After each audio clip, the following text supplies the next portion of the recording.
Hello, everyone. We are Girls Guts Glory, and we're back. Woo! Thank you so much for tuning in. A couple things. We want to say thank you to Wizards of the Coast for sponsoring this season. We love you. We love being a part of your community.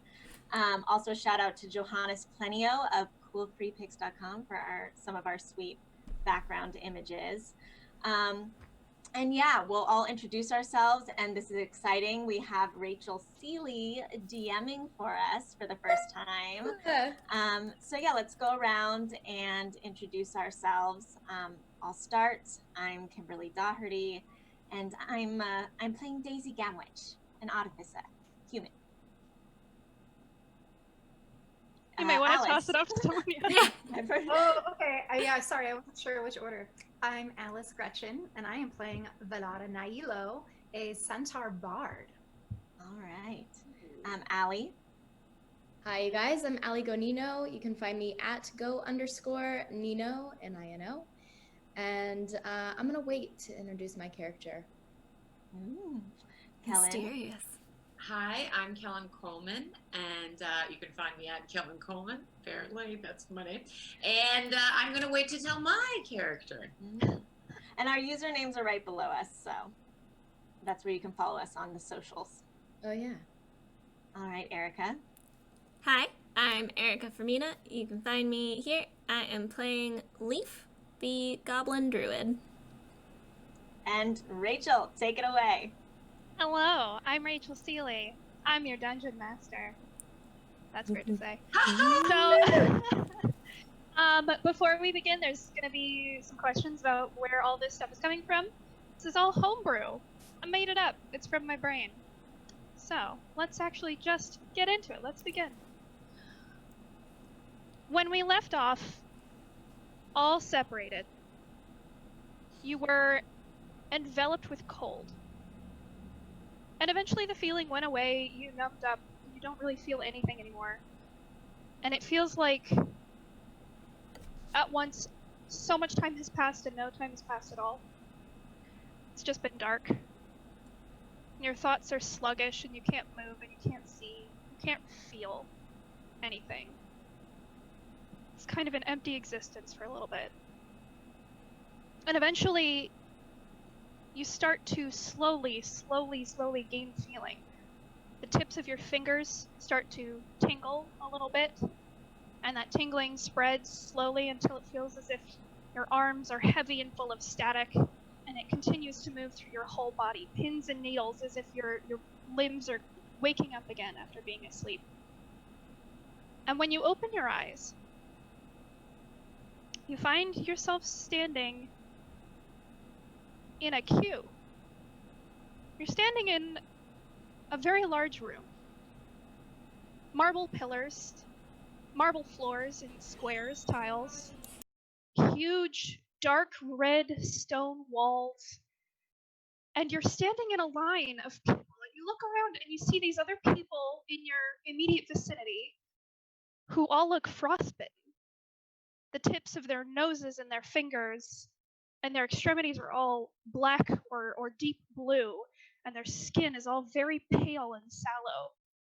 And as you're looking up and down this line, you're shocked because there's a warrior ahead of you who has a giant gash in the side of her arm, but it looks like it's stopped bleeding and it's dry. And behind you, you see a man with half of his head that looks like it's been lopped off. And as you look around in this line, you're realizing all of these people look like they have some kind of fatal injury. Roll a perception check for me, everyone. Oh. It begins. Here we go. Move your mic a little bit away because it's popping. Yeah. Gotcha.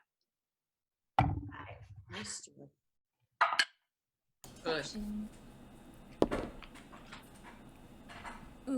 14.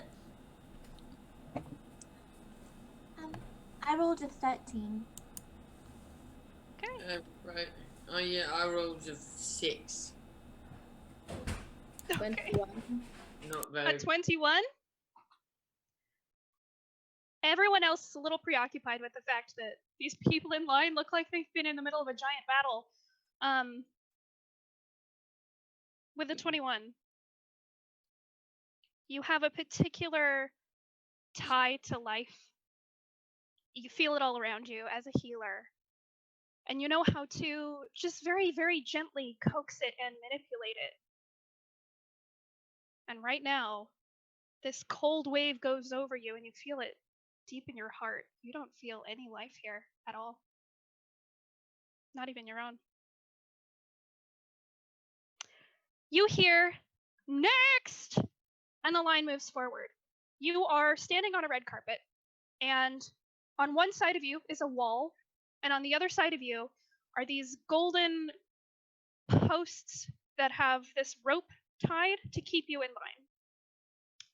And after a couple more minutes, another "Next!" And a couple more minutes, it continues. You go further and further down the line, and ahead of you, it seems as if this line just goes on for miles. Ahead of you, you see these kiosks. There's at least 10 of them in 2 rows, and they each have this number above them that lights up and then goes out and lights up and then goes out. And it looks kind of like a bank. There's someone behind a glass partition that is speaking to whoever has stepped up. Sometimes it's one person, sometimes it's a group. And you see clumps of people together, and they're all talking.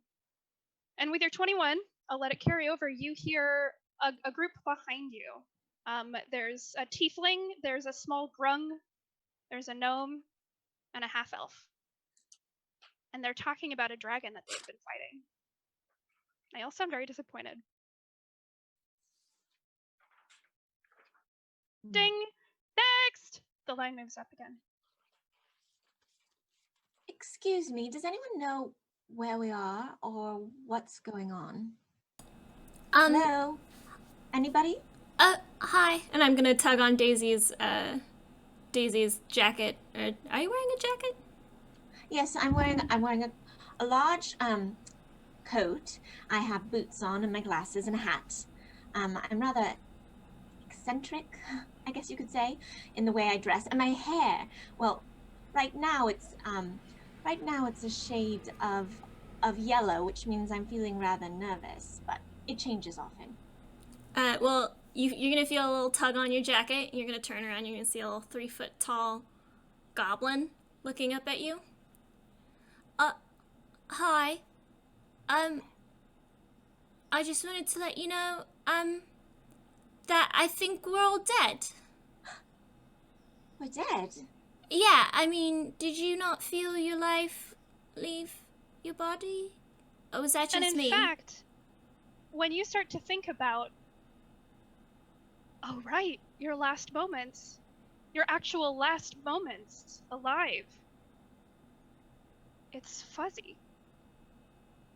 And the more you try and think about it, the more you concentrate, the more it sort of starts to fall away. You remember your name. To be honest, I don't remember much. Oh. Well, I'm sorry to tell you that, you've died, I assume. I died. I know I died, and I think I accidentally killed my friend, too. And, you see, I'm gonna reach in my pocket and pull out a little frog. He actually, for a second, the body is so cold and it's stiff like a little rock, and you think, yeah, of course. But then the frog turns and looks up at you. Oh! Well, And then... Oh, go ahead. Oh, well, I mean, he's here too, but so I can only assume. And in fact, Leaf, when you try to remember as well, how you even got this little frog, nothing. You don't remember anything at all. You knew you had this little companion, you don't remember where they came from, why they're in your pocket, or even really why you would have died. You just remember cold. Yeah. Cold. I mean, honestly, I don't really remember how I got here. I just remember the cold and, you know, just the general cold feeling of death. I touch my pocket because I'm curious now if I have my little friends with me as well. I reach in and see if I have my my little homunculus servant, my hummingbird Calliope. You do. You have Calliope. You do Oh, not good. see Artemis anywhere. Artemis, you said your name was, what was your name? Oh, sorry. My name's Leaf. I'm Daisy. Have you happened to see a hippopotamus, rather large, made out of metal? I don't know what that is. She goes by the name of Artemis. Well, a hippopotamus it's a fascinating creature, rather large. It hangs out in rivers, and it's from the sub-Saharan Africa. I don't know where that is or what that is. Artemis is rather easy to see if But you'd you seen her, brought you would friends know. too. Yes, this is Calliope. And Daisy pulls out a little, it's like a little mechanical hummingbird, but she's alive. Leaf's gonna hold up the frog to Calliope and see if they want to be friends. Calliope's gonna give the frog just like a little kiss.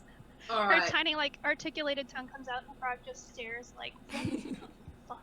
I turn around. All right, excuse me. Hello, my name's Rufus. You might know me from my song, "The Magic in Us." Ring a bell? No. Wait, the magic in us. Magic in Us. Oh, I think I have heard that song. I'm a I've little heard bit some. of a folk hero. I'm rock gnome wizard. At your service, and I just, I feel the cold. It reminded me of a bad trip I had.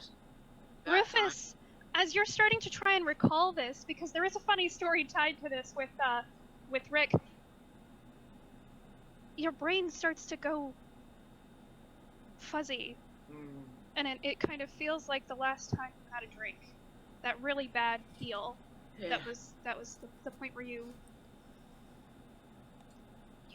stopped drinking. In fact, you can't really remember. Did you ever drink?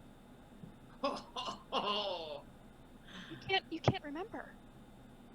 Your life is a blur now, and it just starts to seep away. There's another ding. The line moves forward. Well, apparently it's all gone fuzzy. And it's very nice to meet you. I am a wizard. I'm a rock gnome, bit of a folk hero. Yeah, but what's your name? Oh, Rufus Rippard. And I rip Rufus. hard on the guitar, you know what I mean? That's a cool name. Thank you. Yeah, I feel like my parents gave me a name after someone. Are you all having problems with your memory? Yeah. Pardon me. My name is Velara. I could not help it over here, all three of you. I seem to have forgotten my memory as well. And also, I believe I did have a friend, but I do not see him here with me. Did you check your pockets? That's where I found mine. I found mine in my pocket. From my pocket. He was riding on my back. And you try to recall. You try to recall Vermeer's face. I can't even remember what he looks like. You can't remember this person's race, their class. You can't remember anything. In fact, I just remember I have so much love. Darling, speaking of love, you're nice to meet you. Very attractive. Now, what's your name? Velara. And who are you? How did you? Well, clearly I'm the only centaur in the room here. I can tell by your I'm a beautiful bard. clothes. I'm a performer, like yourself. Oh, all right, kin. Show Look me. at this one with the green hair. Who are you? Might as well talk. We're in line. And Alyssum just steps out of line and starts to pass everyone ahead of her. And I walk up to one of the. so you try. Yeah. You try. You start to. But as you're stepping on the tile, you're going forward, and you could swear you're moving faster than this, but all of a sudden the tile underneath you moves. You zip back. All of the tiles part and allow it to zip all the way back to where you were. And the rope magically opens, and it waits. for you to step back in line. I don't think it wanted you to do that. Well, you should have been proper and said hello. I'm trying to talk to you, you know. No one else said they were all cold bastards, but would be nice to say hi. Well, I'm not entirely sure any of us are actually alive. Do you know what we're in line for? Probably to seal our fate, to see where our souls will be doomed. Or privileged. I have a lot of bad karma I'm trying to clear. Maybe it's to get some pills for like our hangovers. It seems to. Is this a I don't know what's happening. It feels quite like if you would have a hangover. I feel like I used to drink. As you're all looking at each other, you notice you all have the same frostbitten look to you. All of your extremities are a little black or deep blue. And you're the only ones in line so far that look like this, but the line stretches in either direction. Isn't it rather odd that each one of us here has the same frostbitten look? Like, look at my fingers. They look like they're about to fall off. I wonder what happens if I cast healing word on your fingers. Oh, that So would be nice. You do so, and you're able to cast it. And you feel this warmth in your fingers, but it doesn't change. Oh, well, it felt rather nice, but doesn't seem to have done much. And now I've just wasted a spell slot. I know how that feels. At least we can do magic in here. Good to know. Thanks, honey. At least Ding! Line moves forward. Leaf's reaching into his pocket. He's gonna pull out a handful of good berries. All the good berries you had have withered. They're That's not small and hard and wrinkled, and they look like raisins. Well, this is crazy. good. Leaf's It gonna tastes eat fine. one. It's very small. They've shriveled up. It's kind of hard. It's like a seed. Just gonna spit it back out. I was gonna offer you all a good berry, but they're not very good anymore. Just gonna put them back in his pocket. That's, Ding! The line moves forward. I was going to say that's very unfortunate. You get it? It was a joke because good berry, you said that's not very good, and I said that's very unfortunate. It must have been funny to me only. I liked it. I don't know if I've heard many jokes before. You haven't heard many jokes. I mean, maybe, but I don't know. I don't really remember. Where I'm from, we call that mum humor. Mum humor? Yes. Why? Well, because generally it is very family friendly, like jokes a mom would be allowed to say. That's Oh. our funny, and generally make little ones laugh. Like this little, you are so cute, you little one. Mum humor. Now, green hair. What's your name again? My name is Alyssum. And don't get me wrong. I think it's beautiful. It's really beautiful. Now, listen. What's your race and class? Do you remember? I'm having a hard time recalling anything that happened before. That's not. There's another ding. The line moves forward, and you're getting close to the front of the line now, actually. It's moving pretty fast. And from here, you can see at all of these kiosks, these 10 kiosks, people are filling out forms and getting pamphlets and being pointed in directions. And you see there's a row between these 5 kiosks where you go back. And you squint and you look around, and you can see around the edge of a kiosk what looks like a bank of elevators. And a bunch of different floors. It's so hard for me to fit in these things. Hmm. This all seems rather futuristic, does it not? What's future? What's the past? I don't know, but this all seems so... You know, we have technology in Barnin, but this is different. This is rather grand, wouldn't you say? Yeah. It does look very cool. very unlike things that I've seen before. There is a building like this in Mozambique. It's not one that you would have gone through, and in fact, you can't quite remember the building, but you have a flash where you remember an elevator just like this. It's steam powered. It is this big wrought iron thing, and for a split second, you have it, and then it's gone. I have definitely been in one of these up and down boxes. I do not know the name. Oh, but they'd make a very loud racket and they make me very uneasy. Curious. I wonder how they work. And Daisy's going to start trying to like examine them as best she can, and she pulls out her little notebook and starts taking notes on like the gears and the different. Yeah, you get a lot of notes.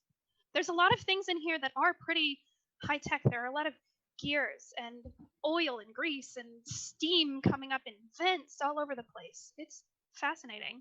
And you're looking around and there's something so almost supernatural about this place. There's an air to it. All of the colors are a little bit dulled. Even the bright yellow of your hair is a little dulled. It's very odd. It's like a filter has been put on the world. It's like one of your lenses, one of your colored lenses you had taken down, but there's nothing in front of your eyes. I admire your studiousness. I never did well in school. That's all I do. Read. I rarely talk to people, but this is very exciting. Do you remember where you... Oh. Do you remember where you went to school? Well, I didn't actually go to school, but I studied many books, and I'm a part of the Artificers Guild. I studied under You try to Nigel. think. You try to think. That name. I studied under It's gone. Well, I studied quite a bit. It seems to have left my memory. This is all terribly inconvenient. It's really hard to get to know each other when we don't really know much. There's another ding, and there's one group in front of you now. And it looks like they're all together. They're all talking. They look like they're a party. They all have like matching tabards that have some symbol etched into them. You don't recognize them, but you feel like maybe you would if you had all of your faculties together. You feel like you should recognize them. They have all of the makings of an adventuring party. And you see they all go and stand on these gold tiles. They're all separated. And the bell dings, a light pops up on a sign above one of the kiosks, and on all of these 6 tiles you see lights show up. And they all walk over to a kiosk together, and now you're at the head of the line. Well, do we all go up together because we all died the same way, or will they tell us what to do? Did we all die the same way? I mean, you look frosty, and we got frosty, and... Were you cold when you died? I I believe I was freezing. remember being very cold as I was coming out of this slumber, but I'm having a very hard time remembering exactly what happened before this. She's a bag of laughs, isn't she? Well, yeah, I say we do it together because, you know, we all have the frostbite, everyone else is in a party. I'm for it. These gold tiles, you're still standing on the carpet, and there are gold tiles in front of you. There's about 6, and each one has a footprint in it. Excuse me, are we meant to stand on the gold tiles? I try to get someone's attention. Everyone Excuse is me? busy talking to whoever's in front of them. Well, I guess we'll just wait then till someone tells us what to do. I You think see we the just, tiles light up. I think we just put our feet in there and see what happens. Hope for the best. I mean, can it get any worse than losing your whole memory? I move forward and put my hooves in. I take up 2 spaces. You do. Hooves.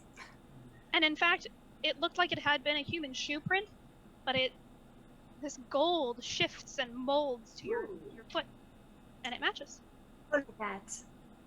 I do remember I like pretty things. Well, I suppose we're already dead, so no harm in trying. So I step up onto one of the golden tiles. And Leaf's gonna follow really closely behind Daisy and then stand next to her on the tiles. I moved up into mine, looking proudly at everyone's doing it right.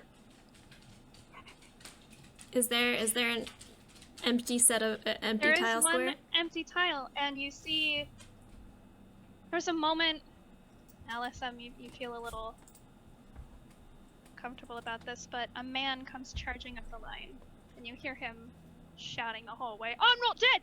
I'm not dead! I'm not!" And this human man comes up the line, shoving people aside, and he goes, "I need to talk to someone!" And he tries to step on that gold tile, and the light underneath it, this soft, pale yellow light, turns red. And there's this noise. There's something about it that goes wrong. It's a bad noise, and he gets catapulted, as if there was a spring underneath this tile. He gets catapulted all the way back. You see him disappear back into line. And then the tile goes back down, and it gets that soft light again. Wasn't meant for him, obviously. That would have happened to you if you did what he did. Are we all in our spots? Everyone here? I All mean, except this. Alyssa. Oh, listen. Anyone wanna try to get Alyssa onto her spot? All right, I believe this spot is meant for you. I'm going to persuade you. You can try. That will be a 19. Allie, it's up to you if you think that would work on Alyssa. I'm just motioning her to come. There's a ding, and a light pops up. You hear, "Next!" Something about the next train does not feel very comforting. So I'm going to try just lightly placing one foot on the gold place that's open. You do so. You put one foot down very gently, and the gold swirls and molds, and it fits your foot perfectly. I look at everyone else and I step my other foot in. All of the lights shine together, and you see in the tile this light sort of move in a line, and it takes you around the corner if you want to follow it. Should we follow the light? There's Next a in light. line, please! There's a light from our footprints going around to lead. Oh, I'm going to follow them. Yes, I move forward. seems to be the popular thing to do. Yeah, wherever they're going, I'm following. All right. So, most of you follow the light around the corner. Allison, do you join? Yeah. Okay. You all follow this light. It goes up in between these kiosks and to the right, and in the middle of these 3 kiosks on your right, the light is on. And you see this tiefling woman behind the glass partition, and she has this notebook. And she's checking off things. She has a pile of pamphlets next to her. There's like a filing system on her left. She's not even looking up. She says, okay, party name, please? Party name. Oh. Party? Yeah, You seem very inventive. Perhaps you should come up with something, I say to Daisy. Me? you are a party, aren't you? Well, Please hold. I would say that Rufus seems like the party folk. Oh, man. Well, I mean, we are, All right, listen, we are short on time. As you see, we have quite a bit to get through today, so I'm just going to put unknown right now. Oh, okay. Leaf's In head the is gonna spot. pop up and say, "The froggers!" Frogs. The Froggers. Yes, the froggers. The Froggers it is, all right. No one else I came can up with a name. Can we change it later if we want? Sure, why not? It's not as if this is permanent paperwork anyways. Now, reason for death? Whoa! Excuse me. So we have died? Is that what we're saying now? Yes. Is this death? Yes. You're at the bureau. We Are you know really just clueless? Yeah, we don't remember much. Oh, God, all right. So this is the Bureau of Afterlife Affairs. Welcome. You are in fact dead. You know what? I'm not equipped to handle this. I'm going to assign you a caseworker. All right. casework. Give me one name for someone in the party, please. Daisy Gamwich. Daisy Gamwich. All right, Daisy Gamwich. And she pulls out this wand, and it looks like it's been snapped in half. She only has half of it. And she waves it, and this massive tome in front of her slams open, and these pages start flittering by. And you see constantly moving text in a bunch of languages, some that you understand, but some that you don't. Some that look absolutely exotic and strange, and some that are just symbols, and some that almost hurt to look at. They're so bizarre. And she finally stops on a page, and it has this directory, this list of names, and she's waving her wand and looking around, and one lights up, and she goes, "Ah, yes, okay, perfect. We are going to send you, oh, what floor is that?" And she starts looking for a map. I'm sending you to one of our best. I'm sorry? Say it again? I'm sending you to one of our best. Don't worry. They'll be able to help you, all right? Go back there, take the elevator, go to the 5th floor. You're going to be looking for the 3rd door on the right. Excuse me, before I leave you, do you need me to fix your wand for you? Not unless you have the other half. Oh. But I think it's still stuck in a dragon's gullet somewhere. Oh, Cool. never mind. I just thought maybe you snapped it. All right, Don't worry about 5th floor, 3rd door on the left? 3rd door on the right. On the right. All right, we're on our way. Okay, As good they're luck. leaving, Leaf's gonna pop back up and be like, "You don't have to write down Frogos. It was a stupid name. I'm sorry." And Okay. it was just the first thing I thought of. And he's gonna scurry after the group. Okay. I pat him on the head and was like, "That's all right, little man. We all make mistakes. I feel like I've made many. Let's follow Daisy. This little girl knows where she's going, obviously. I can't remember." Yeah, I thought it was a cool name, but then they said permanent, and then I thought maybe it's not a good name. You know, Leaf, I think Frogos is rather nice. It's starting to grow on me. Well, we can decide later. All right, so I press the elevator. All right. You are at a wall that is a bank of elevators. There's 5 of them. You press a button, and there's this rickety sound from above you, and this, what kind of amounts for a pretty gilded cage, comes down from this tunnel, essentially, up above you. And you can all pile in. There's plenty of room for all of you, even considering you have a centaur in your party. And there is a bank on the side of numbers that you can press. What was it? 5. 5. Press the button for 5. This cage, the doors kind of slide from around the back and close in front of you, and it starts to go up.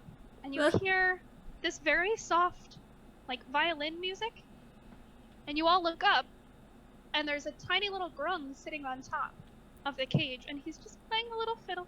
Just soft little, like, elevator music. I like your song. Thanks! Teeny tiny voice from above you. After about a minute, which feels very long for an elevator, the whole thing sort of... You hear this ping, and you realize the sound is actually just coming from the ground. He's making it with his mouth. And the doors in front of you slide open, and you're in this hallway of dark wood, and it smells of a deep forest. And there's walls on either side that go on forever. It just keeps going and going and going and going. And there are doors all over, and they have little nameplates on them. All right, 1, 2, 3rd door on the right. Seems like we got a good number. Yeah. The 3rd door on the right has a little golden plate on it. It has this big window that has a linen cloth pulled over it. And on the nameplate it says, Deppin Brigsby. Deppin? Deppin Brigsby. Deppin Brigsby sounds like a good chap. If he is a chap. Shall we go in? Let's go in. I open the door. Brave little one. When you open the door, you see a room that is chock full of stuff. It looks like someone's idea of organizing. There's a desk. It's a very cramped little space. You can all fit in, but only just. There's bookcases that line the walls, and there are shelves and shelves and shelves full of stuff. Books and scrolls and maps and all sorts of weird little knick-knacky things. Some articulated. There's one giant globe on one of them. There's one that looks like it shows different planes of existence. And there is a pipe, a glass pipe, with a little gold opening in it that looks like it's like a compressed thing for sending messages. And at this small desk, hunched over, you see a figure. And this is a race that some of you recognize. It's pretty rare nowadays. There aren't very many of them. They're called Fendlings. And Fendlings are essentially a cousin of tabaxis. They look like giant ferrets. He's about the size of a small humanoid. He has very short little arms that end in little paws, and he has this red plaid vest on. There's a little hanky tucked in one of the pockets. He has these teeny tiny glasses, little gold frames. And he looks up and he goes, "Can I help you?" Yes, I believe you could. I assume you are Devin Brigsby? My name is Deppin. Yes, I'm Deppin Brigsby. And then there's this sound of rushing air, and next to him, that pipe, something drops from the top of that pipe from the ceiling. And he goes over and he pulls out this scroll, and he goes back to his desk and puts it down and starts reading and adjusts his glasses and says, oh my goodness. Oh, okay, I see. So you're all very new. You don't really know. You don't know what's happening, I assume. No. I know a Oh, dad. okay. Well, that's a shame. Okay. Well, come on in and have a seat. I'm afraid I only have 2 chairs. I'm sorry. So only 2 of you can sit down. I'll stand. I'll But I stand don't as like well. the troubled look on your face. Have I not paid off enough bad karma? Oh no, don't worry. I'm kind of new. I worked at the kiosk until last week, so you're kind of my first group. Hmm. Oh, that's fine. nice.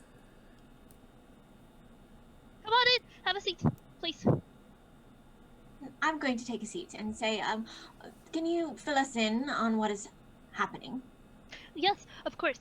And he pulls open a drawer and he takes out this little pile of note cards and he puts them on the desk. And he goes, "Welcome to the afterlife. I will be your afterlife guide. Is Deppin Brigsby. You can call me Depp if you want. Oh, right, yes. And he opens the second drawer and he shuffles around and he starts to like lean into it further and further and further until he is in this desk drawer up until his shoulder. He pulls out this little silver compact and he passes it off to one of you and he says, "Here you will find the scrying glass. This will allow me to keep in contact with you in your first week, in case you should have any questions. Now, lodging. We need to get lodging for you." And he goes over to the bookcase on his side and he tries to like maneuver through some of you. He's very dexterous. He's like a little noodle. He pulls a book off and he says, "Oh, excuse me, sorry." Comes back to his desk, opens it up, then he says, Can I get your name, please?" My name is Clara. "Oh, okay. Do you have a last name, Miss Valara?" Nailo. Nailo. How do you spell that? That would be NAI''ILO. Okay. He goes back to look at his book, and he looks like he's going through like a phone book. It's a book full of names.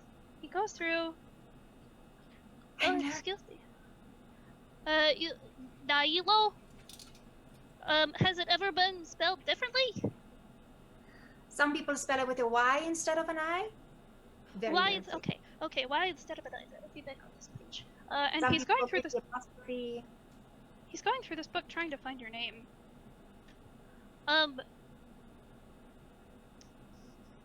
Okay, why don't we try someone else's? Could somebody else give me their name, please? Leaf. Leaf, do you have a last name, Leaf? No. Just Leaf? Yeah. Okay. He opens up a page and he goes, there's 3 pages of Leafs. Okay, try someone else then. Okay, did you go by another name? Grok. Grok, okay, is there more to that name or is it just Grok? Just Grok. Okay, You know, she used my name downstairs, but let's just try Daisy Gamwich. Daisy Gamwich, okay, let's look for, Gamwich.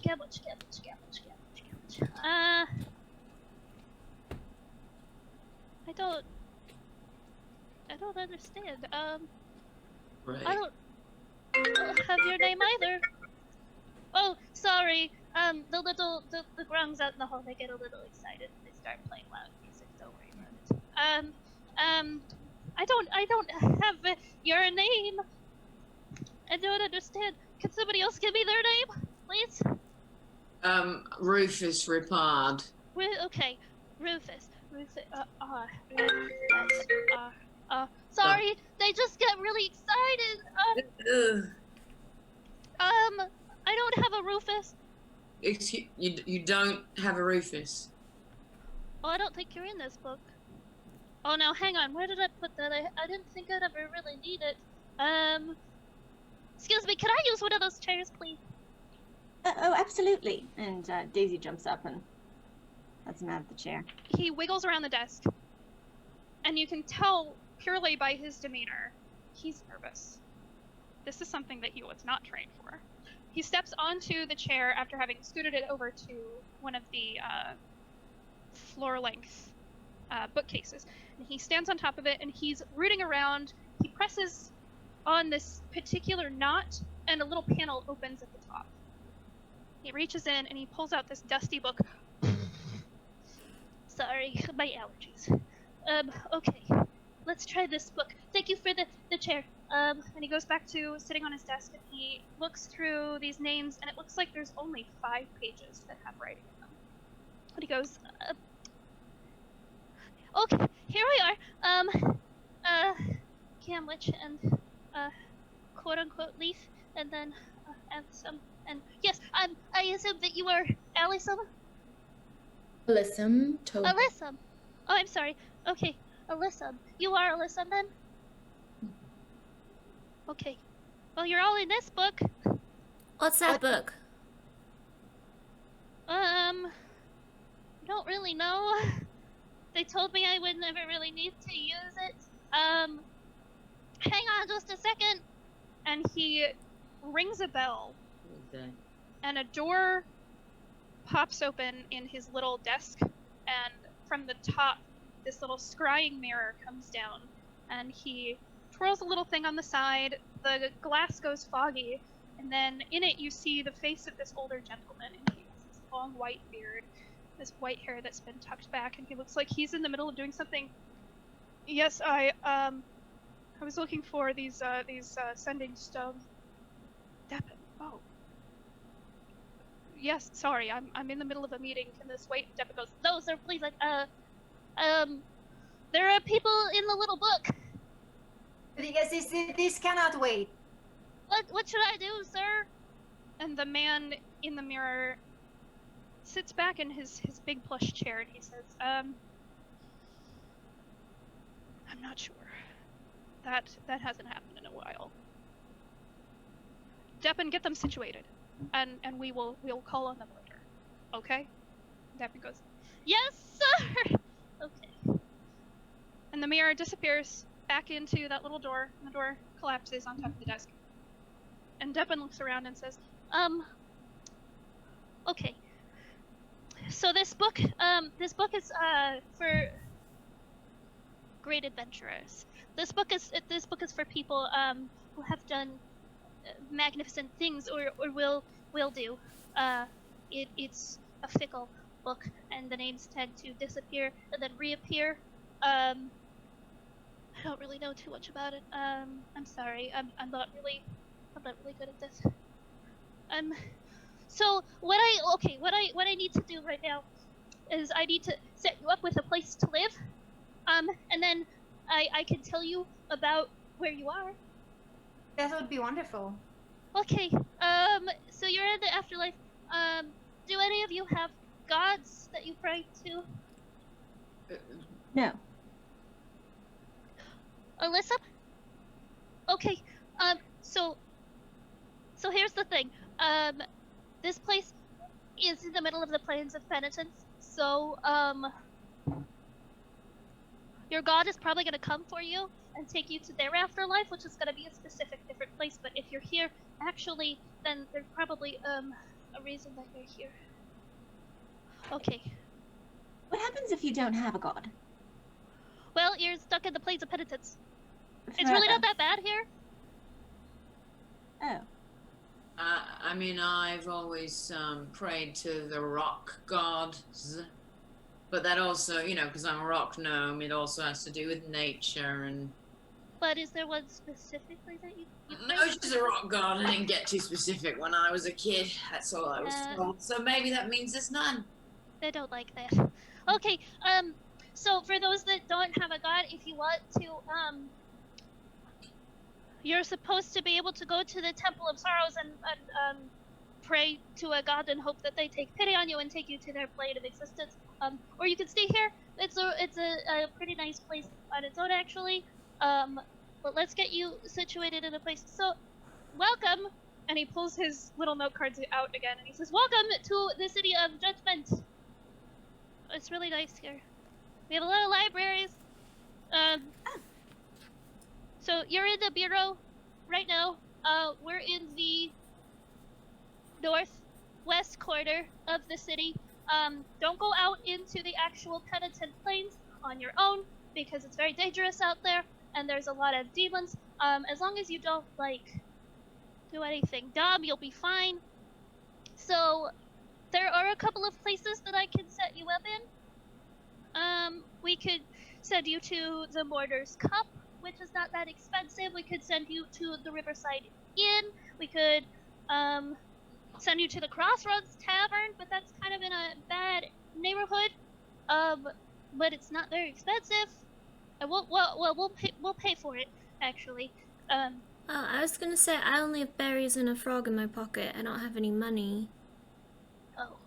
Am I to understand that in the afterlife, which we have no choice to be here, it costs money?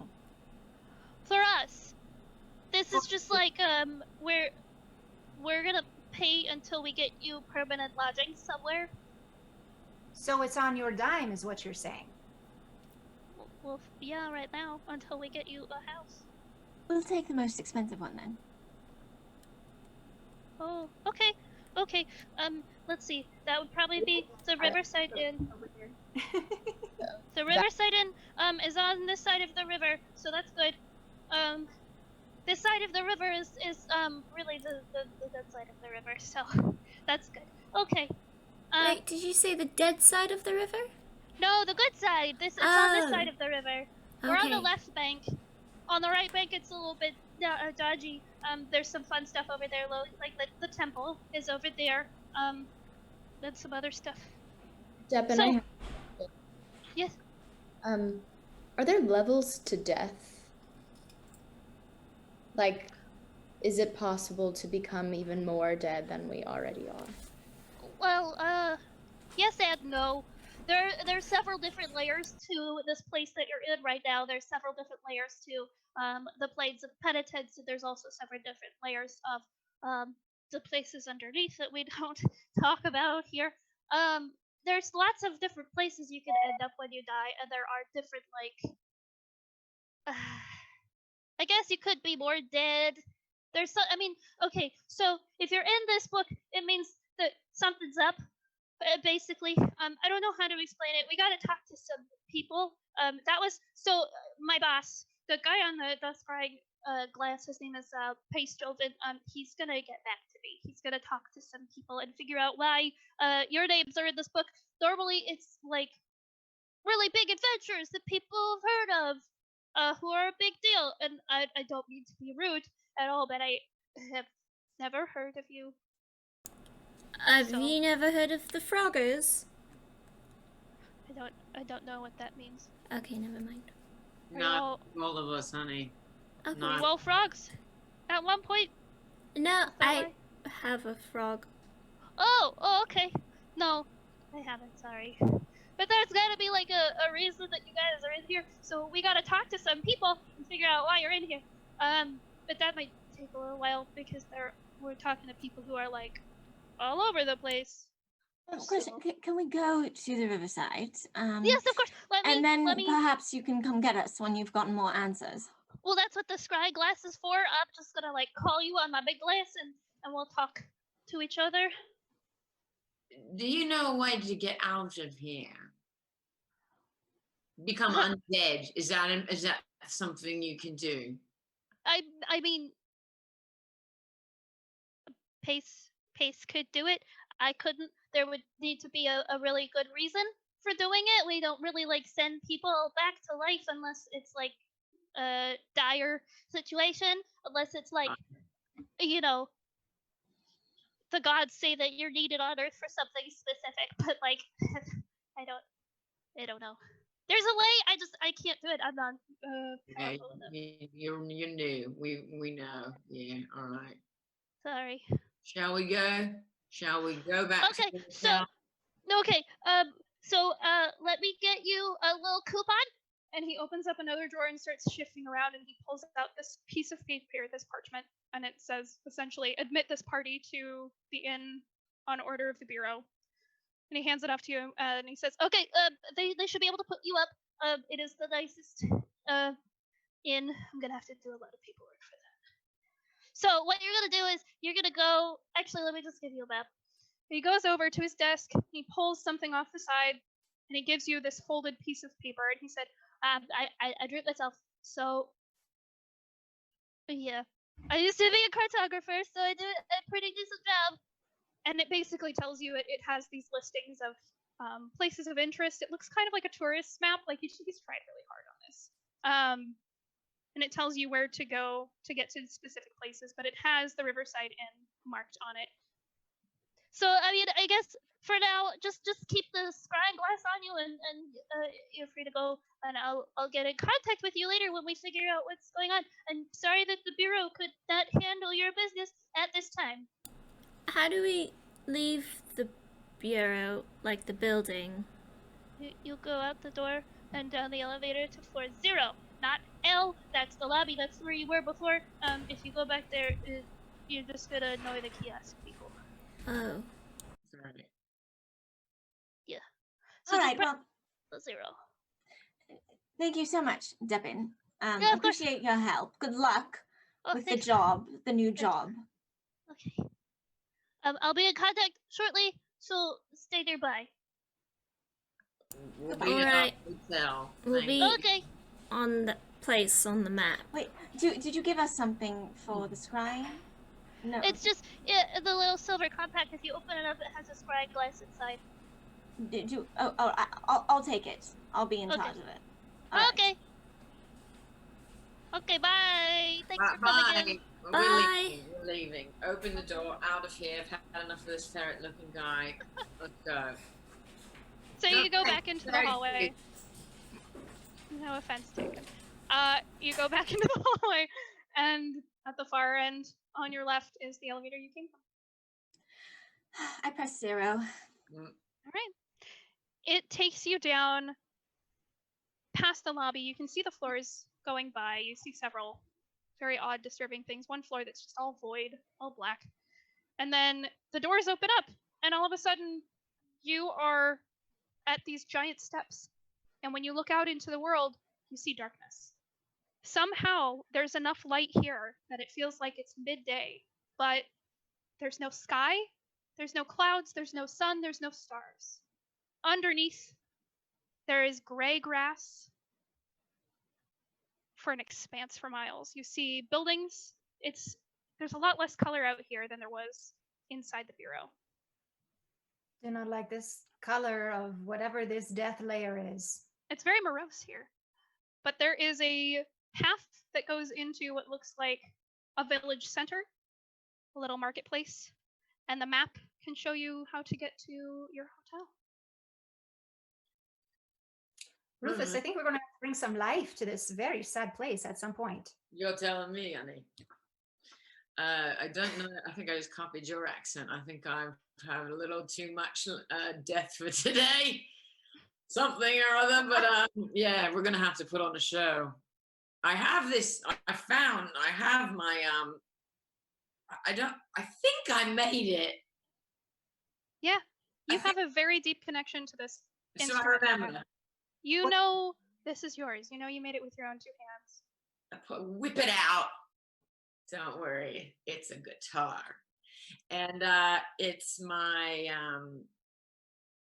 magical but very actually efficient guitar. All right, so I made this my first spell as a wizard. You know, I have a natural inkling that I might be magical, and I really trained hard because I wanted to make a rock guitar.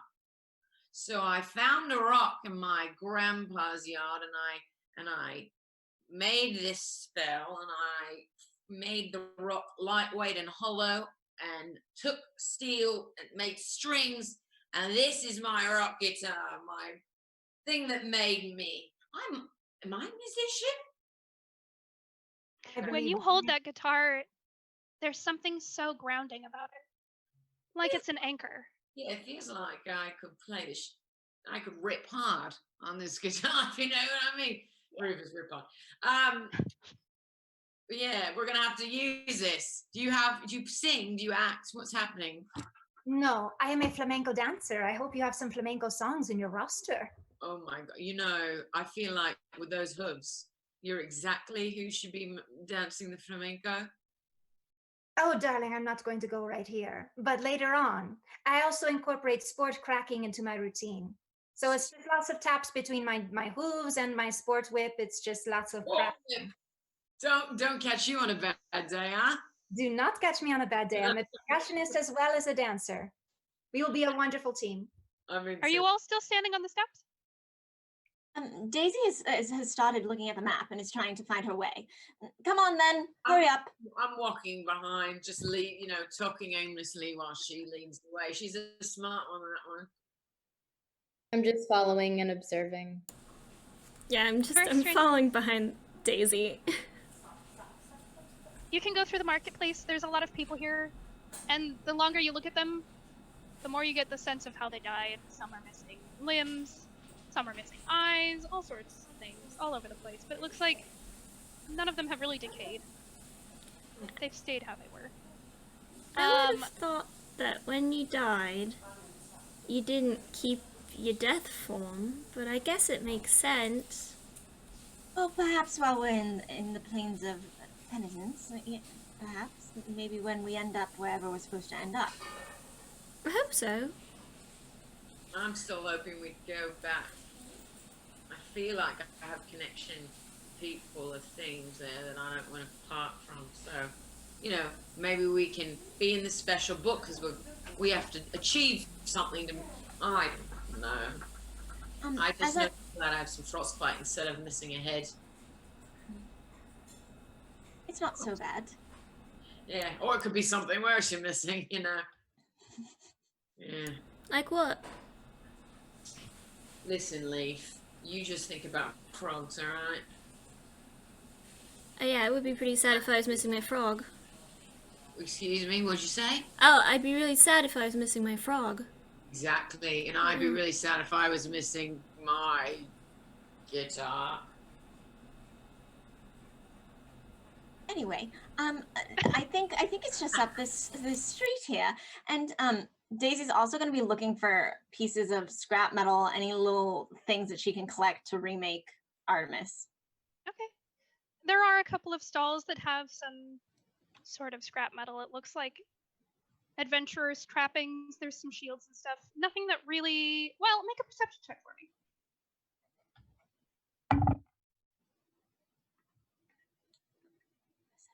15. Yeah, there's nothing that really looks like it would be super helpful. It all looks like shields and swords and things that are a lot thicker than what you're used to dealing with. Is there any place that looks like they might have like pieces of that they make stuff out of what I need, and I could inquire and see if they have any leftover pieces or scraps that I could purchase. Nothing on this side, Hmm. but this is just the smaller marketplace that you're looking at. All right, too bad. What are you on about? What are you trying to make? Well, I have a friend. He's my steel's a fender, and I built him out of scrap metal. And usually I have, and I search and see if I have my my satchel full of scraps. You do actually. Oh, I do have it.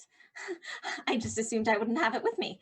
I might have enough in here. I'll have to look when we get to the hotel or the inn, I guess, and see if perhaps I have enough to rebuild her. She's quite wonderful. Artemis. She's a hippopotamus. And do you know hippopotamus? I do. I feel like I know a song about a hippopotamus. It's hard to find out right now. Really feels like a bad hangover. Oh, they're fascinating creatures. With Depton's very detailed map, you can get to the inn very quickly. It's very easy. And there's lots of like little historical markers along the way that he's written down, like, oh, take a look at this. This was founded when the city was founded, blah, blah, blah, blah, blah. Some of you may find it interesting, some of you may not. The inn itself is this big whitewash building with these large, dark wooden beams that you can see through the whitewash all along it, like V's in a pattern. It actually looks very nice. It perfectly clean roof, which honestly can be a bit of a challenge in an inn. Looks like it's in good shape, taken care of, cleaned regularly. Again, kind of hard to find in an inn. And you go inside. There's not very many people down here, but there is a bartender. And if you pass off the coupon, the bartender can get you into a room. And there are several small beds. It's 2 adjoining rooms, and enough for all of you. And so you sit. I take I walk into the biggest room to find a place for my big size. Yep. There's a bed that, while it is just a single bed, it looks like you can sit on it perfectly fine. So here is where you sit, and here is where you wait for some kind of news from Deppen. And while you are waiting for news from Deppen,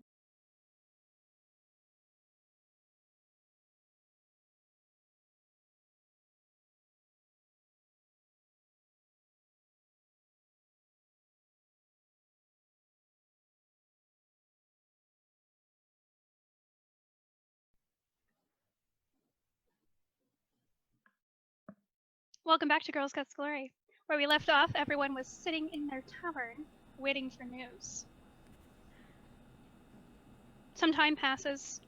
You don't know what to expect really from the scrying glass.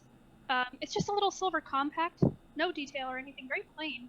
You don't know if it's going to make a noise or if it's going to pop open or what, but so far no word. You are left to your own devices in the tavern. What are you all doing? Is anyone hungry? Do we get hungry here? It's like a memory of hunger. You can't eat. We can eat. I mean, you haven't tried yet. You could. I could eat, I could eat. I think.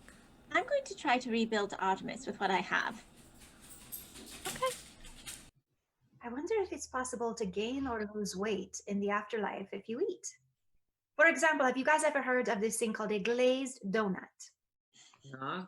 They're very popular in Mozendar. Oh, they're so good. But I could just eat the whole dozen, but I never do because it must be fit for my performance. However, I wonder if they have such things here and if it would count or not.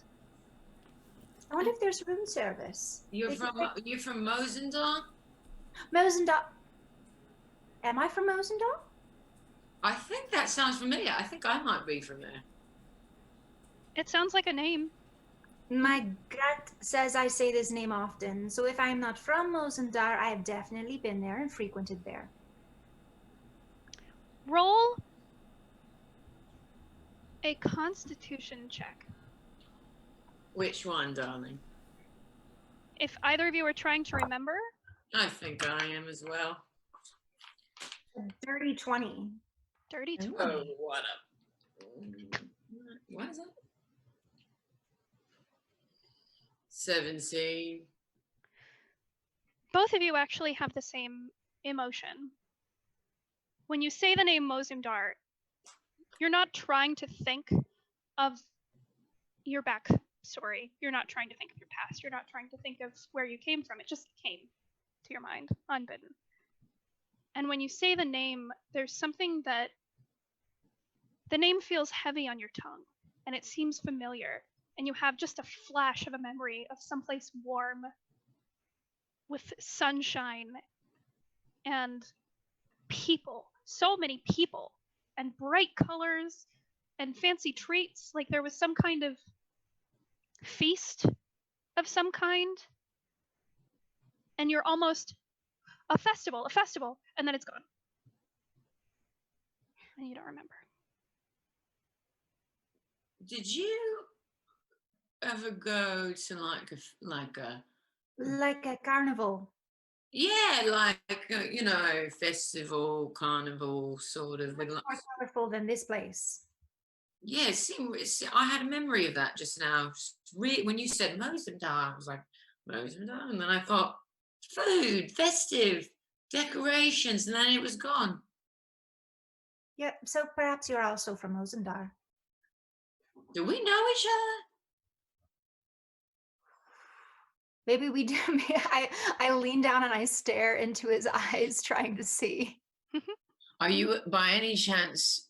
Oh no, I wouldn't remember that, so I can't. Right. Well, maybe we can figure this out. What if we get flashes sometimes? You know? I'm that was sorry the you flash. glitched out. Something very strange just happened. You glitched out and I did not hear what you were saying. I love when that happens. It's like another bad trip. I feel like I've had a bunch of these. But no, I mean, I feel like what if we just had a memory? What if everyone starts getting pieces of the memory back? If you get a memory, say it out loud so we can all hear it. All right. Leaf's gonna reach into his pocket and take out the frog and look at Rufus and Valara and then stare into the frog's eyes. The tiny frog's big glassy eyes stare right back at you. Is it living, Leaf? Yeah, he like moves and stuff. I think they move and stuff. Does he ever do a croaking concert? Like a frog concerto? Perhaps if you tickle his back left leg? Then I tickle his back left leg. You do so, and the frog's eyes close, and his mouth opens, and he kind of like lifts his body, like he's enjoying it, but that's all. I don't know if he's a singer so much as a frog. Wow. He definitely has the makings of a singer. I bet if you practice, you could get him to croak for you. It makes a lovely nighttime lullaby. Hmm. Only if he's interested. He does not need to do anything he does not want, obviously. Don't be Or a you. stage mom, all right? You know what I mean? Daisy's going to take her homunculus servant, Calliope, the hummingbird, out of her pocket. And she's going to say, Calliope, do you remember anything? She tilts her head as if she's thinking, and her little tongue flicks out, and you get just very like simple, vague vibes from her to tell how she's feeling. And she says, yes. I wish you could talk. That would make things a little easier. Well, do you want to go hang out with your little frog friend?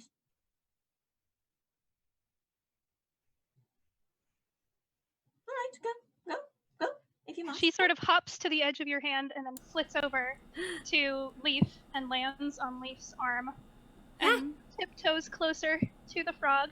And they sit there staring at each other, and one will with their tongue and the other will And they just communicate like that with their little tongues flicking out. Have I made any headway on rebuilding Artemis? Some, but Artemis is a complicated machine, so it's going to take a while to build. It's going to take at least a few days. The first time you made Artemis, it took you like a week and a half. Certainly because it was your first time. And then over time, you've cut that down to a couple of days. It says I can create a new one after a long rest. After a long rest, yeah. All right. I will try. Can I roll anything to see if I remember anything or what I remember from life? Roll, yeah, a Constitution saving throw real fast.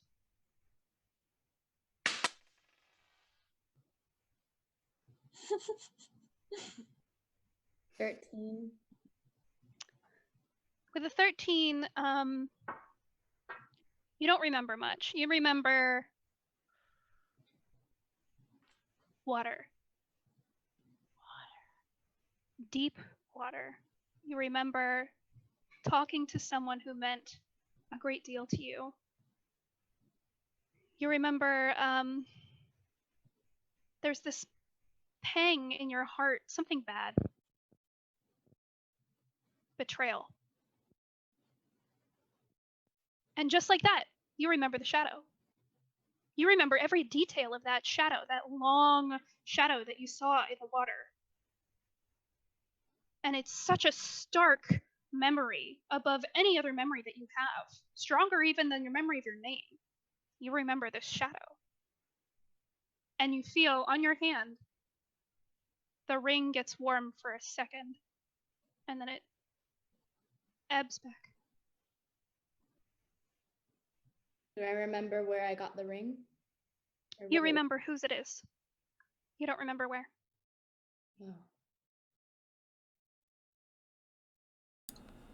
Leaf is gonna wander over to a table and set the frog and a calliope on the table and just start emptying his pockets of all the good berries and whatever Are there else. just good berries in your pocket? What else is in there? What would Leaf have collected? Leaf, well, I think upon Leaf's death there was good berries, the frog. I don't think the leaf that the frog was under is there. But there should be the little package that got stuck to his hand. Mm-hmm. You notice it's not sticky anymore. You can drop it on the table. Oh, that's nice. And he's gonna offer some good berries to the animals. You set down these shriveled little berries, and the frog looks down at it and looks up at you. And looks down at it and looks up at you. Okay. Let me try again. And I cast Good Berry. When you cast Good Berry this time, normally your berries appear in your hand as these perfectly ripe, bright red berries with little facets, little details on them. And when they manifest now, they look similar. They're more spherical than before, and they are this dark purple that almost has a shine to it. I'm just gonna look at the frog and say, well, this is different. And then he's gonna try one before he feeds one to the frog.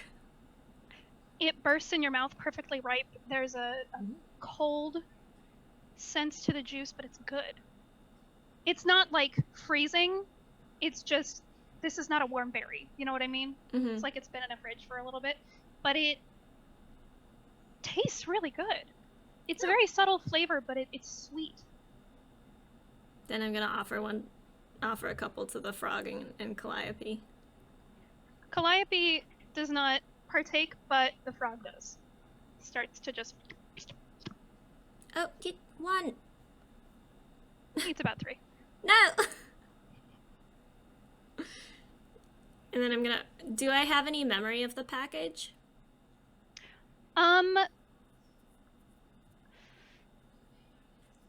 You know what's in it. Oh, okay. You make a con check.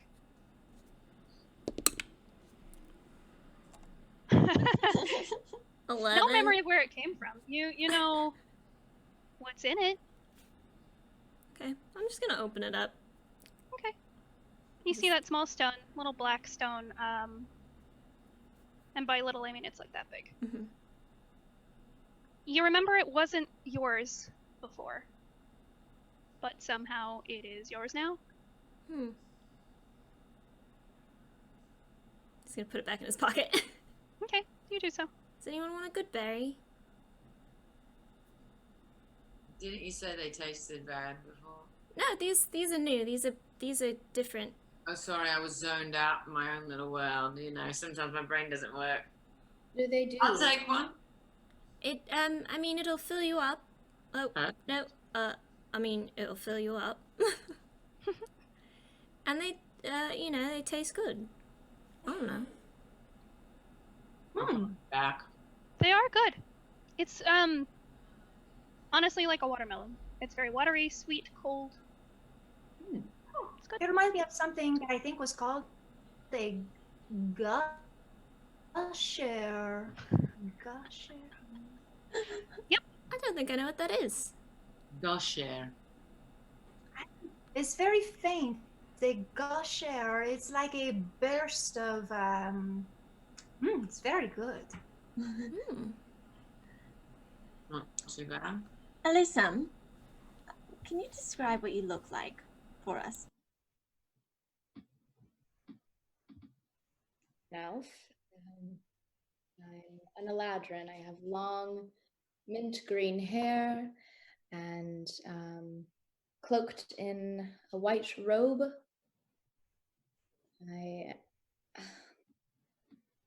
I'm a healer, I believe. I think I was at one point. I remember spending a lot of time with other peoples, and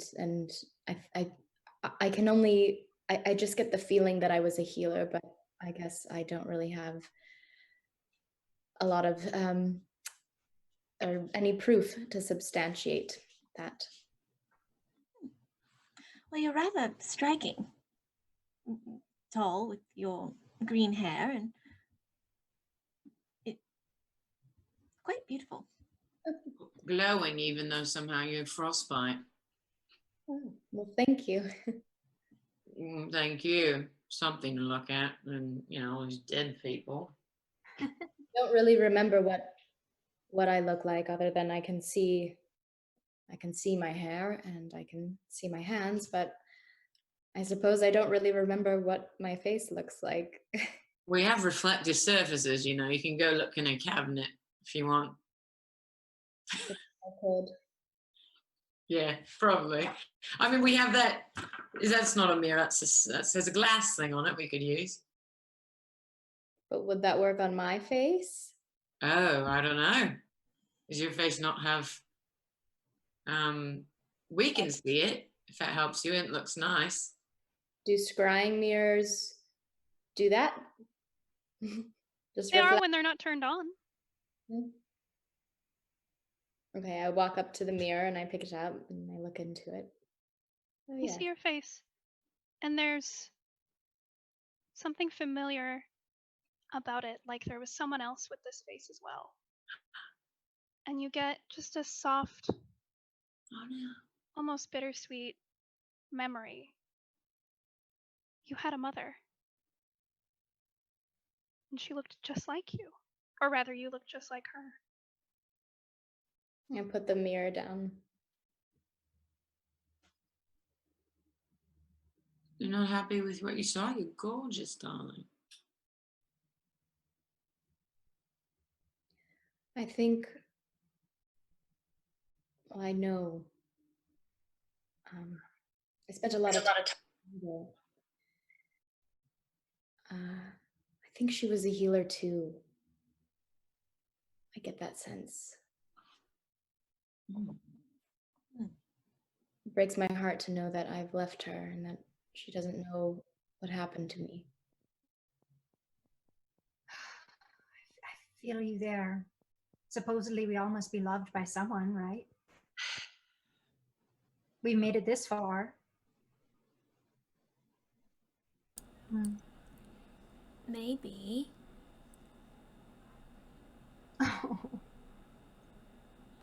Yeah, who's to say, you know? I feel like I could have pissed a lot of people off in my day. My mouth has a way of going off. There's a moment where you all stop, faced with this sober realization that there's someone that you may have left behind. Valara, you remember Vermeer's face for a moment, and then it's gone, but it's enough. Oh, Leaf, yes, I was very loved. Leaf, you remember the giant frog? You remember your giant frog who was... You get a brief memory of him saying, "You can call me Dad." And Daisy, you remember your dad. Just your dad, but you know there are others there, but you can see his face. And Rufus, for a minute, you're sitting there saying, "Oh, you know, I've pissed some people off," but then your son's face when he was a child surfaces. Well, shit. Breaking up this sad moment, unfortunately, is a murmured voice. You hear just muffled, "Hello? Hello? Can you please open the contact? Hello? I think Oh, the spy thing doing its thing. Are you there? Is it What? the Scryer? Yeah. Can you open the contact, please?" You open up the contact and you see this tiny little claw going, Is this thing on? Excuse me? Hello? Is this thing on? Excuse me? Just tapping the screen. Excuse me? Oh gosh, can they hear me? I can hear you. Oh, Hello? okay. Oh, hello. It's nice to see you again. So, and he pushes his glasses back up with his teeny tiny paw and he says, so I talked to Sir Paystrom and there's some things that we need to discuss. But can you please come back to the bureau? Right now? Well, I mean, you can come back later. But we've done our research and we know some more now about why your name is in this book, and we talked to an awful lot of people. Could you come back at your earliest convenience, please? Oh, all right. We'll head back that way. Aren't doing anything else. Okay, I mean, no rush. You can look at like the rest of the town if you wanted. But at some point, eventually, please return to my All right. office on Thank the you, fifth Divin. floor. Fifth Don't floor. forget, it's the third door on the right side. We remember. Thank you, Pippin. Or Dippin. I'm sorry. Dap. You can just call me Dap. Dippin. Dap. Dip. All right. Yeah. Okay. Thank you. All right. How do I turn this off? I don't remember how to. And all you see is this giant paw covering the whole thing, and then it goes back to being a regular compact mirror. the tiny hand. Well, Daisy, I feel like you should lead the way again. All right. So I gather my things, and I have not yet built my steel defender, but he's on. She Artemis is on her way. I collect Calliope and the map, and I say, all right, let's head back then. All right. You head back right through the market, and you notice that it looks like it's the same time of day, even though a lot of time's passed. It's been at least an hour and a half. Of course, it looks exactly the same. Yeah, you start to wonder if it ever becomes night here, but at the same time, if it did, it would be very terrifying. There'd be no light to speak of, so you kind of hope maybe it doesn't. If there's no sky, what do we see when we look up? Darkness. Just out of curiosity. Just darkness. Okay. All right, well, we make our way to the bureau. Right behind you. You head back to the bureau, and now you can actually look at the building. It is massive. It kind of disappears into the sky. You see a clock tower. You see a beautiful amber glass with some kind of stained glass depiction on the face of the clock. But you can't see from down here. You see many, many, many, many windows. And there's this soft glow that comes from it, from the light within. And it's very comforting. And you can see color again inside the building. And you go up the steps and past these giant marble Pantheon columns. And you head back into the elevator through the main doors. And you are able to press the 5 button and head back up to the 5th floor. Easy peasy. 1, 2, 3. So you press the button. Again, that tiny little grung, or perhaps a different one, elevator. starts playing. It's a little fiddle. Do, do, do, do, do, do. As you go up, you get to the 5th floor. Easy enough. And it's quiet, and it looks exactly the same. All right, I go to his door, Deppin, and I give it a knock. Hello, Deppin. So you We're you back. knock, and the door swings open, and Deppin looks absolutely harried, like he's been through the ringer. And he says, "Oh, yes, please, come on in." And you go into his room. It's even messier than before. And he starts scrambling around the room, picking up scrolls and different books, and saying, "Oh, I'm gonna need this, I'm gonna need that. We're gonna go up to a different floor. I don't normally go up to this floor, actually, to be quite honest with you. But we're going to go see Sir Pace, because he wanted to tell you all of this himself. Also, I don't think he trusted me to be able to tell you the information." Whose office are we going to? Sir Pace? Sir Pace Joven. Yep. We're going to go all the way up to the 10th floor now. And there's only 11 floors of this building, so I'm just saying. So, okay, I think I have everything I need. Are we ready to go? Yeah. Okay, come with me. And he takes you back to the elevator. And he, as soon as everyone's in, it's a little bit more cramped now with this other figure with you. And he presses the 10th floor and holds the button for a couple of seconds. And then lets it go. And the doors close around you. There's a moment where you feel something wash over you, something magical. And then it starts to move. And you go through floor after floor after floor. And finally you reach the 10th floor. And the doors open, and you see a circular room that you're in the center of. It has come straight through the center of the floor, instead of on one of the walls. You all step out, and there are doors lining this circular room that you're in. And he goes over to one of them, knocks, puts his ear to the door, and then opens the door and lets you in. And inside is a massive office. It's tall. There's lots of dark, heavily embroidered furniture, dark wood panels with reliefs on them, big windows that each window shows a different location. Somehow one is a wintry tundra, one is a forest, one is a desert. And there's a big fireplace to your right, and then on the far side of the room to your left is a desk with a man behind it. And he stands up and comes around and offers a hand and says, "Hello, I'm Sir Joven. It's nice to meet all of you. What are your names?" I am Velara. My name's Leaf. Okay. Daisy Gamwich. Daisy, all right. I'm Alyssum Todrius. Thank you, Alyssa. And I'm Rufus. Of course. Please, follow me.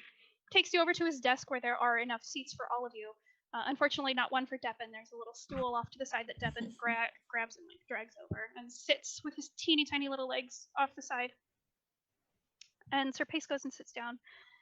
before his desk, and he has in front of him this massive old book covered in dust. It looks like there are clear fingerprints where it's been grabbed recently. And he says,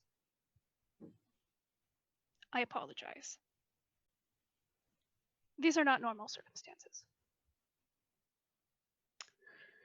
Normally, when someone has died, we have all of the information. Unfortunately, for some reason, we don't have frankly, any information on how you all died. Which is startling, because, well, to be perfectly blunt, there is an all-seeing being who gives us our information, essentially. Several of them. In fact, you may know one of them. Her name is Ogma. I don't know if any of you are religious, but she's a goddess of knowledge, and her acolytes give us information so that we know how people have died. And well, frankly, this is the first time in millennia that our records have been missing. Do any of you remember how you died? I'm sure you don't, but just in case. Just cold. That's all I know. None of us. I'm shaking my head no. It was a long shot.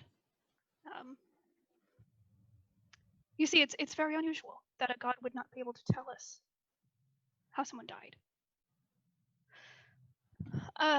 And unfortunately, we're not the last. Following you, preceding you, all deaths are unaccounted for. I'm afraid that you were just the first.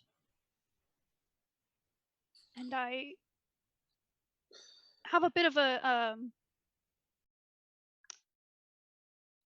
favor to ask you. If you're willing. You look like an adventuring party. What is it?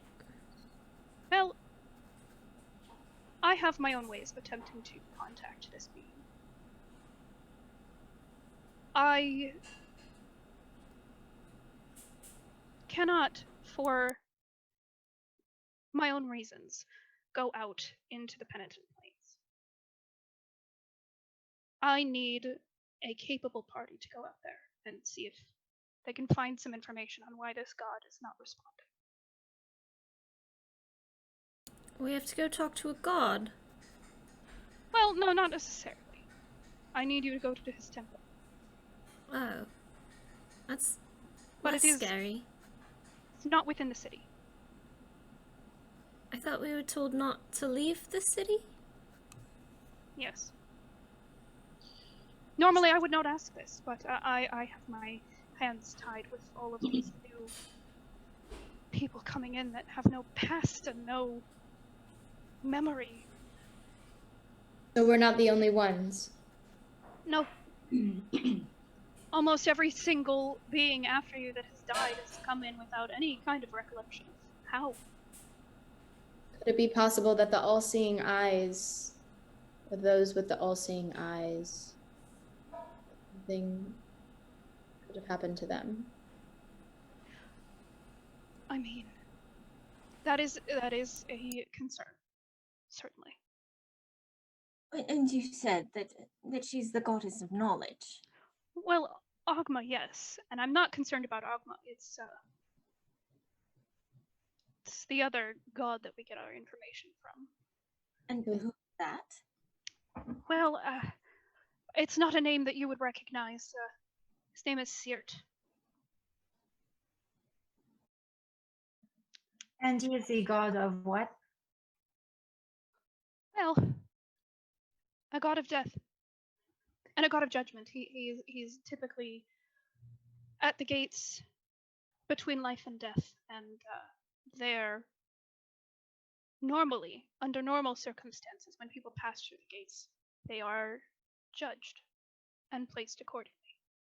And you would like us to get what from this Sirt? Hello, something. We have not been able to contact him, so we don't rightly know if he's there or not. This has never happened. I must stress this. This is not something that we unfortunately are prepared for, because this has never happened before. The chain of communication has never been broken between us. So to be clear, you want us to go to these gates and try to find Seert? Yes, unfortunately, you will not be able to go to the gates yourself, as you are firmly in the afterlife now. I need you to go to his temple in the Penitent Plains and see if perhaps there is an acolyte that is in communication with him or someone who has heard from him. We just need some kind of information. I will go. Anybody else? Oh, yes, I'll go with you. I mean, I'll go, but, one guy says we can leave, one guy says we can't, what's the deal? Deppin in the corner adjusts his glasses and says, "Well, I'm supposed to. It's in my note cards." He pulls the note cards out. He says, "Well, I'm supposed to tell people not to go out there because it's very dangerous. But if you are an adventuring party, then you should be fine. Theoretically, hopefully." And Joven gives him a look like, You will be bored to death here otherwise. I mean, I don't want to stay with all these dead people. Aren't we dead, though? Yeah, but we have the pretty one with us, and we have frostbite, so we at least, we have faces to look at. Some people here have their heads cut off, and I don't know. I think we've got 3 pretty ones with us. Oh yeah, everyone here is gorgeous, darling, but she has sparkles. I feel like it's maybe an elf thing. Yeah, sorry, you are an adventuring party, aren't you? Well, I feel like we could be. Yes, we're the Froggers. Name pending. Okay. Pending. Yeah. All right. Well, unfortunately, you're our best bet. Right. Shall we go then? Do we have proper directions? I am going to look more deeply into what is happening, and hopefully I will have more answers for you when you get back. Stay on the path. Deppin. Yes, sir? Deppin, please draw them up a map. They'll need to know where they're going. And if we need to get a hold of you, can we do so through this compact? Through the glass. Yes. Let me see it for a second. And he casts some kind of spell on it. You see these tiny little sparks coming from the tips of his fingers onto the glass. And he pops it open to check, closes it, and passes it. He says, I have essentially unlocked it for you, so you should be able to reach me if you need to. Just open it up, look into it, and think of my face. And are we leaving right now, or are we leaving in the morning? Well, you can leave whenever you'd like, but I'm hoping it would be sooner rather than later. Okay. Mm-hmm. It is a rather long journey, so... How long, would you say? Well, it will take you a couple of days, and speaking of which, you will need your other companion. She was waiting at the gates for you. What? And he waves a hand, one of his large office doors open, and you see bounding into the room this giant metal hippo that sees you, and her tiny little curly tail starts wagging, and she runs over. Artemis! This is Artemis, my steel defender. Well, good, Artemis. I was trying to rebuild you, but now I don't have to. Is Artemis rhinoceros sized? A hippopotamus? Hippopotamus size? Sorry. Yeah. I believe so, right? She's rather large. Cool. There are these little prongs, and one of them is holding what looks like a multifaceted gem, like it should be for an eye, but one of them is missing. How did can anyone shrink this thing to get it in the elevator? She'll be fine. She can go in the elevator. I hope we don't die. Brains lot, More than I my hope you think that we would be prepared enough to accommodate for any kind of party. Maybe we could take 2 elevators. takes the freight elevator. You don't have to worry. It will grow to accommodate your size. I love that. Oh, That's why I'm a wizard, I think. You really don't remember, do you? I mean, I do, but like I said, I have a feeling that there's a really something happening with my memory that's a little extra special, maybe because of some, I don't know. Right. I can't recall, but I lose it a lot. How about this? As thanks for doing this for me and for the Bureau, by and large, I will work on attempting to be able to get your memories back. Oh. Or at least some of them. Oh, that would be All great. right. Is there any chance we could be made undead? Oh. I'm sorry, but that is only an exception in specific special cases. You're dead. Not sure I would like my memory back if I am stuck here being dead. It's probably better not to remember where I came from before if I cannot go back. Well, you can have your choice. I will not force it on you. Is there something else I could have instead? Like, I don't know. What do you have to offer? I don't know what the possibilities are. well, frankly, I don't get a lot of people in the afterlife trying to bargain like this. So let me think on it. Must not meet many performers. Yeah. Not surprising looking outside. No, they go elsewhere. Oh, yeah, that would be Well, right. you think on it, darling, and get back to me. Sure, darling. I'll think on it. If you need anything else from me, I am here. You have my you have a way to contact me, and Deppin will get you this map to get you to this temple. thank you. And off we go. Let's do it. All right. Deppin wiggles off of his little stool and goes, "Okay, follow me. I'll go draw you up the map." He takes you back to his office, and he spends some time very hurriedly trying to make you a map. And he gives you this big scroll that can fold up into a tiny little pocket. And it shows you exactly where to go. And it has several locations and big sections where he's drawn an outline of something and then like filled it in as much as he can. And he says, just avoid these places. Avoid anything with the X's. Those are bad places to go. Make sure you watch out for demons. And don't make any unnecessary deals, essentially. Be smart about it. Do you need anything else? I'm sorry? And stay on the path. Yeah, please do not leave the path, unless you think that you can handle a lot. I'm sorry, I can't give you more. Is there anything else you need, though, before you either go back to the hotel or whatever? I mean, do you have, like, what should we bring with us? Do we have things? You have your belongings. Oh. Yeah. Then I've never been out into the penitent plane, so I can't really tell you what it's like. I tend to stay in the bureau, actually. all right. Question: Is there the concept of time? How does the day pass here? How will we know night from day? Well, actually, that's a good question. I mean, typically, people just go to sleep when they're tired here. As you saw, we don't really have a sun or anything, and it's always like a kind of a ambient light. Nothing specific though. So there's not like work hours, or some people everyone's awake. Well, I mean, we all tend to go to bed like, I don't know, around the same time, within a couple of hours time frame, I guess. And some people have like little sundials or something to tell the time. But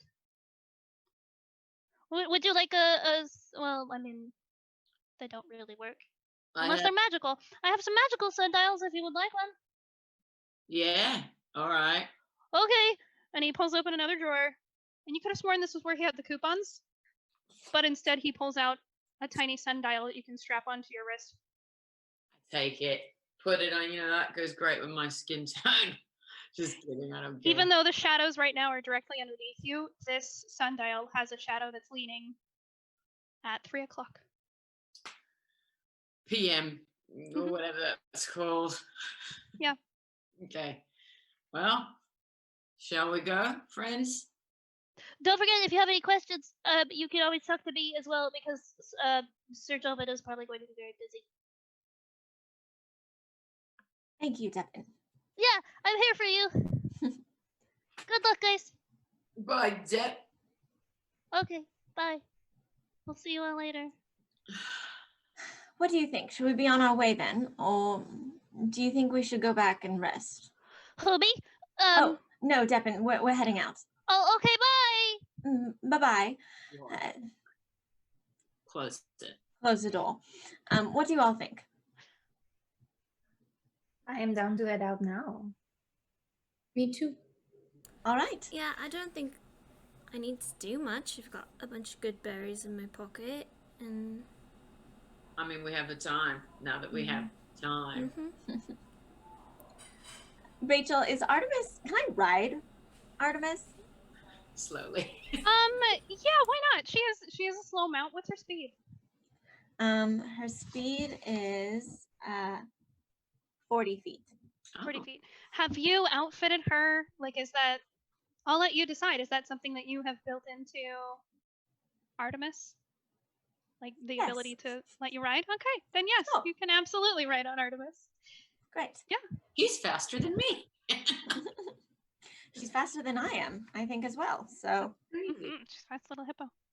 So before we leave the boundaries of wherever we're going, I would like to cast silence around us. Okay. So we have a 20-foot radius sphere surrounding us, so we don't make noise, and we cannot make noise can't come in, noise can't come out. I think. Wait, can noise come in? Can we still hear? So no sound can be created within or pass through. I'm going to say you can hear things. It's that any sound coming from within this bubble cannot escape. It also means that while you're in this 20-foot sphere, you cannot cast any more spells, because depending on the spell, you will need a verbal component. can we speak amongst each other? Nope. No sound at all in this sphere. Well, then I would like to ask everybody's permission. Is there spells that you guys need to be able to use your voice for? Was casting silence not a good idea? I'm just saying I have it in my arsenal. You're all in the elevator headed down when you're having this conversation. Well, I think it might be important for us to talk to each other, but yeah, and I do have quite a lot of spells that might require me to say something. Well, if you need to say something, you just let me know and I will end the spell.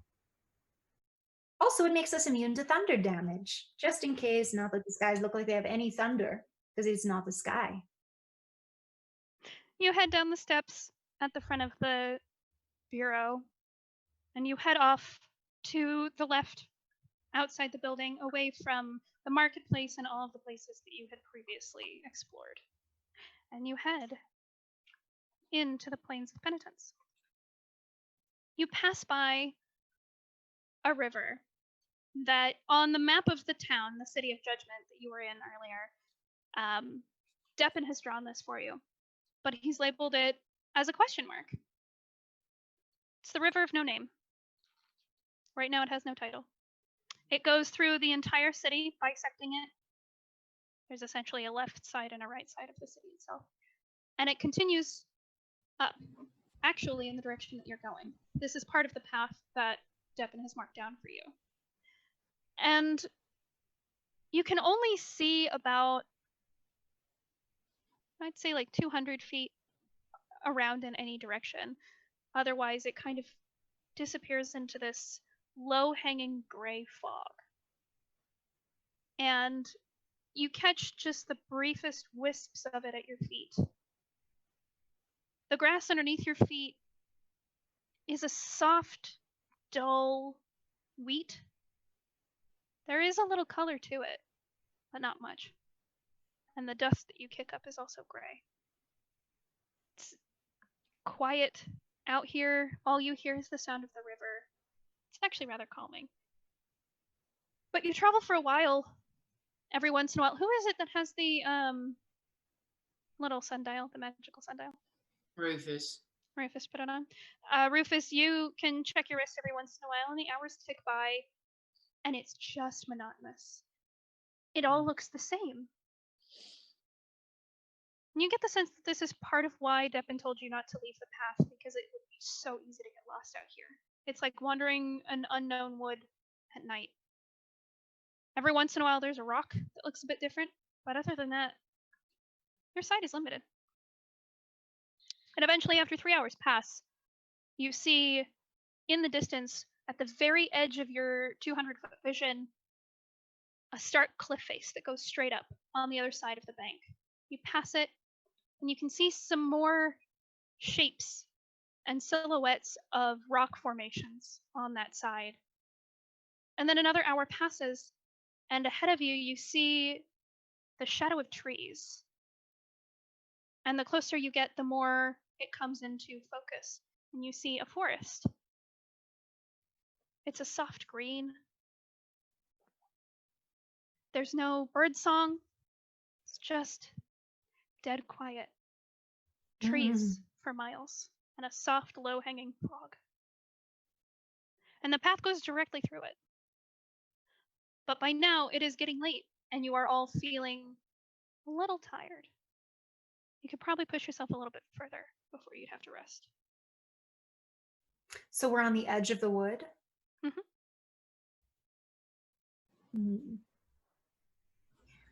Well, this seems like a good place to stop and spend the night. Restore our energy for whatever is to come. Do you want to stay right outside the forest or right inside the forest? Sense that I'm familiar with fairy tales about gnarly, fogging-looking forests. It is usually better not to sleep in them unless you know what's in the forest. But let me make a nature check. Is it safer in the woods? Or is it safer outside the woods? You can make a nature check. Has That's this just a It's a what? the silence spell has been dropped? We can talk to each other. we can always talk to each other in silence, and it only lasts 10 minutes anyway. No, I just silence, you can't talk to each other. If you're within that silent sphere, no sound can be made in it. But it only lasts 10 minutes. Yeah, you're right. Okay. So it would have disappeared by now. If it only lasts 10 minutes, you would have been without it for a long time. I only rolled a 4 for my lousy nature check. This place is so bizarre to you, and it's so otherworldly, you have no idea. I mean, I could roll nature. I have, I think. In fact, I don't want you to roll nature. I want you to I'm roll not survival. going to roll any nature. Roll survival. In this situation, it would be survival, not nature. That's good with me too. And I have advantage on wisdom checks. So in case I do that, which I just did, bye-bye. Oh, 22. Even with a 22, this place is not... This is the afterlife. This is another world entirely. It looks like a forest. You would have just about as much knowledge of this as any forest you had never seen before in your life. I'm going to see if there's a place that seems like it's a bit of shelter, someplace safe where we could kind of shelter, not be seen so out in the open. Make a survival check for me if you're leading the party.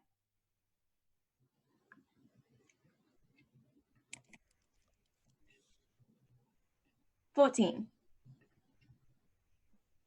With a 14, you go into the forest just a little, and there is essentially a nook.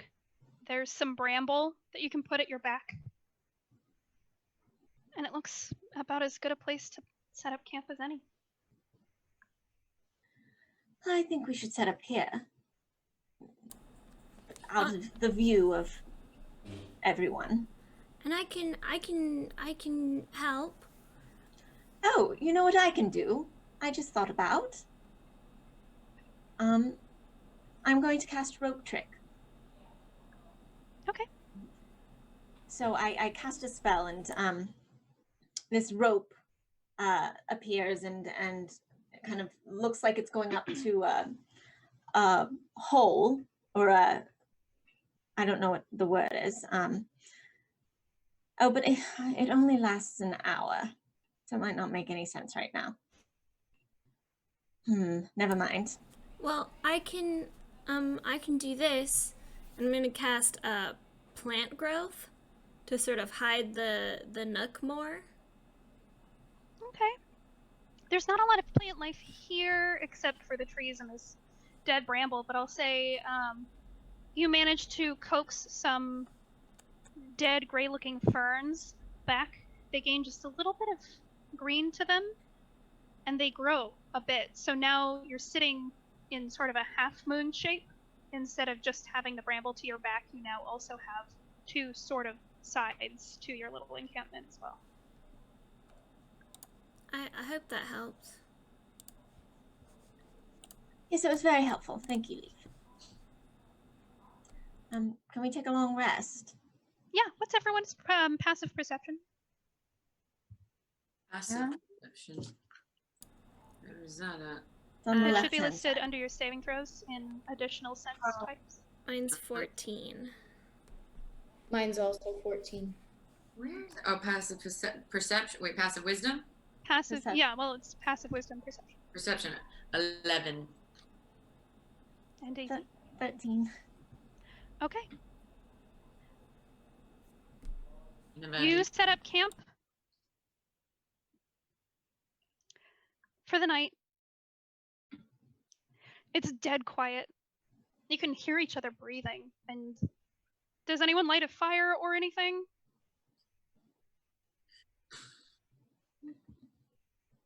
No? Is it cold? Do we feel like we need one? You don't feel any kind But of it doesn't become temperature. dark either, does No. it? So, no. I could if we wanted, but if we don't need it, then I won't. Especially if we're trying to keep, you know, a low profile. But I can if we need it.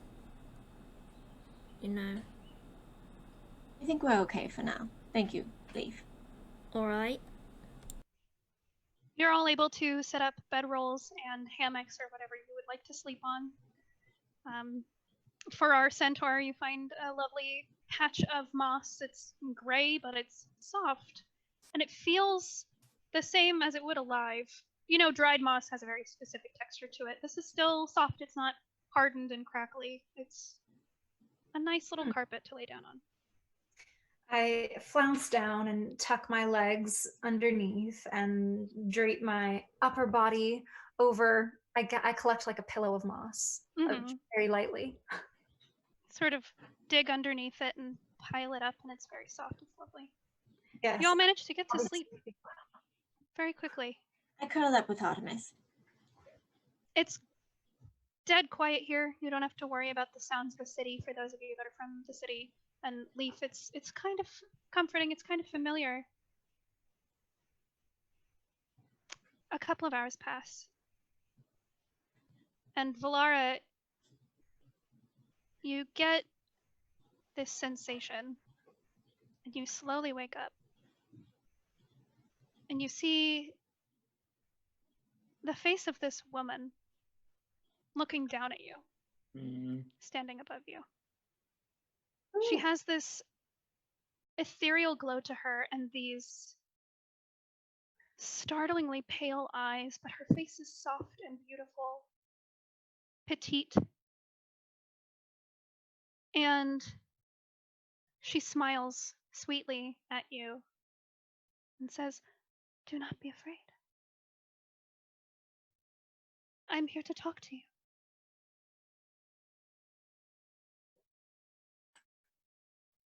Talk? Will you listen? Will you listen to what I have to say? I look around and I see if where all my friends are. Are they all just still sleeping nearby? Dead asleep. Who's closest to me?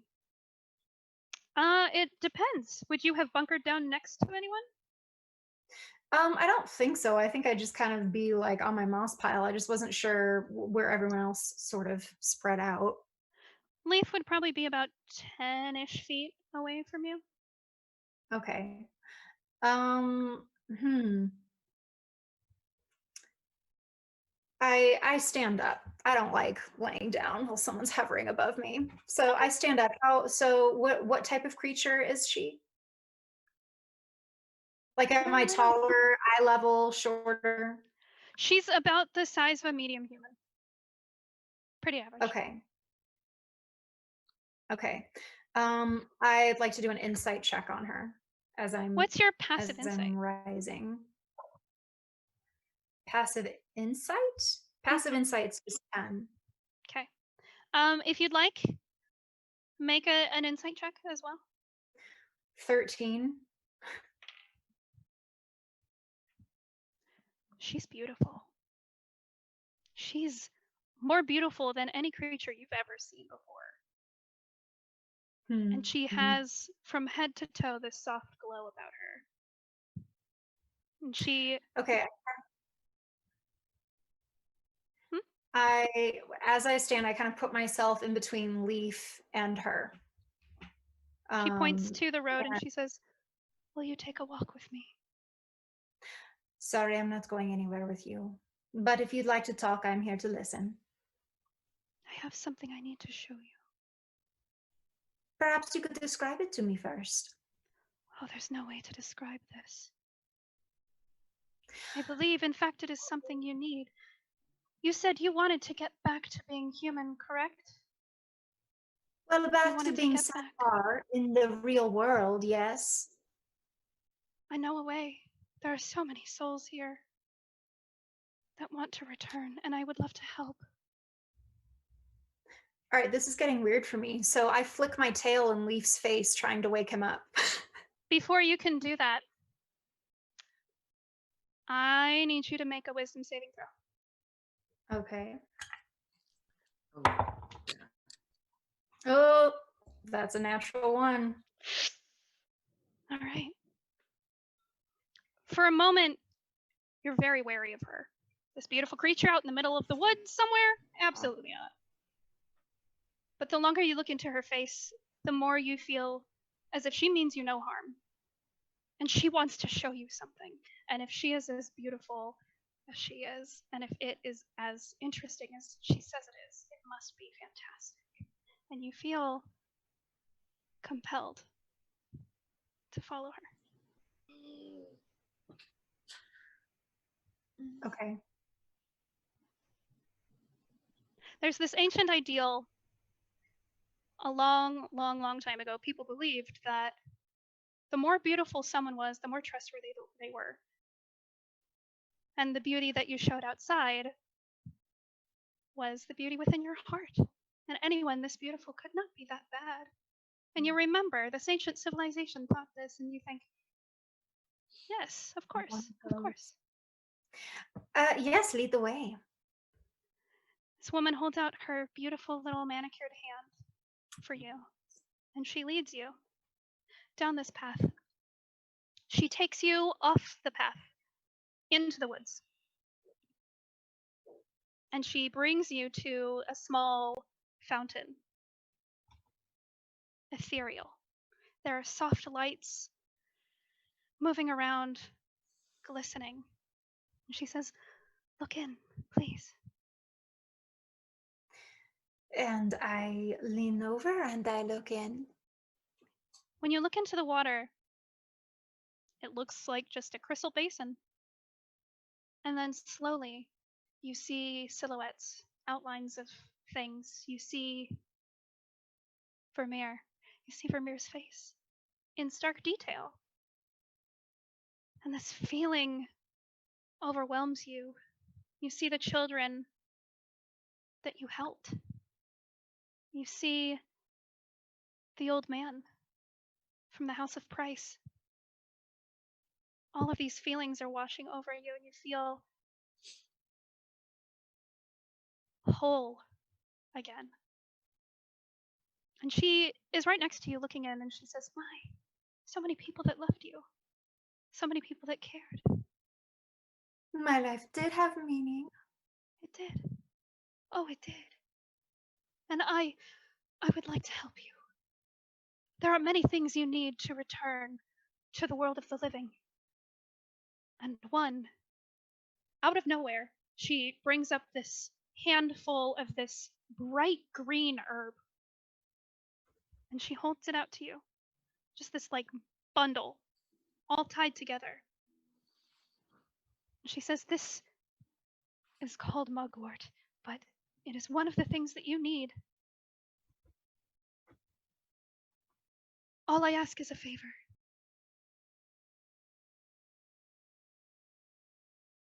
She holds out her hand, and in it is this bundle of this bright green herb. And it's honestly the brightest color you've seen here since you got here. And she says, "The colloquial term for this is mugwort, but it is one part, one ingredient to help you return. And I will give this to you, but I need a favor in return." Yes, what is a favor? Out of nowhere again, she pulls out this thick root. It's gnarled and it looks like it's been cut at the top. And she holds it out as well as the mugwort, and she says, "I know where you're going. And I know who you're going to see. And I would like to help him. Plant the wort near his temple. This root will grow there." And what is it called? Plant the what nearest temple? This root. I'll You can plant take the mugwort, and that is one ingredient that you need. Hard to find. To return to life. Mm-hmm. She holds both of these out to you. All right, I take them. So I have an herbal bundle of mugwort, and I have a thick root, and I put them in my saddle bags. Do I still have my saddle bags? Yes, you do. Yeah, they're still on. Okay, I put them in my tapestry saddle bags. And so if I am, just to be clear, I'm supposed to plant the root in the temple of Sirt, I'm guessing? Yes. And you said that was there one more thing you needed, or was that it? That is all. That is all I ask. Very well, I think I can do that. Thank you. And she reaches for your hand and gently holds it and kisses the back of your hand and says, "I will take you back to your party. I am sorry to wake you. You were the only one that I could talk to." What is your name? Oh, there are many things people call me. I suppose you could call me Neve. Neve. Well, thank you, Neve. Anything to get back to my world. Of course, I understand. Follow me.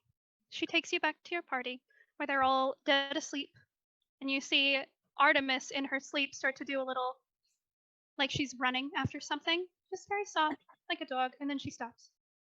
And her tail wags, and then it stops. Thank you. You will not regret it. Thank you. She's so beautiful. You've never seen anyone like her. I'm resisting the urge to kiss her. It's pretty tough. She smiles, helps you lay back down, puts a gentle hand on your head and says, "I hope to see you again." Likewise. And you drift off to sleep. Okay. After several hours, who's the first to wake? Who's usually the first up in the morning? Is it Allison? That makes sense. Healers usually wake up early, prepare poultices. You wake up Still dead silent here in this forest. Everything looks normal. Everyone else is asleep. What are you doing?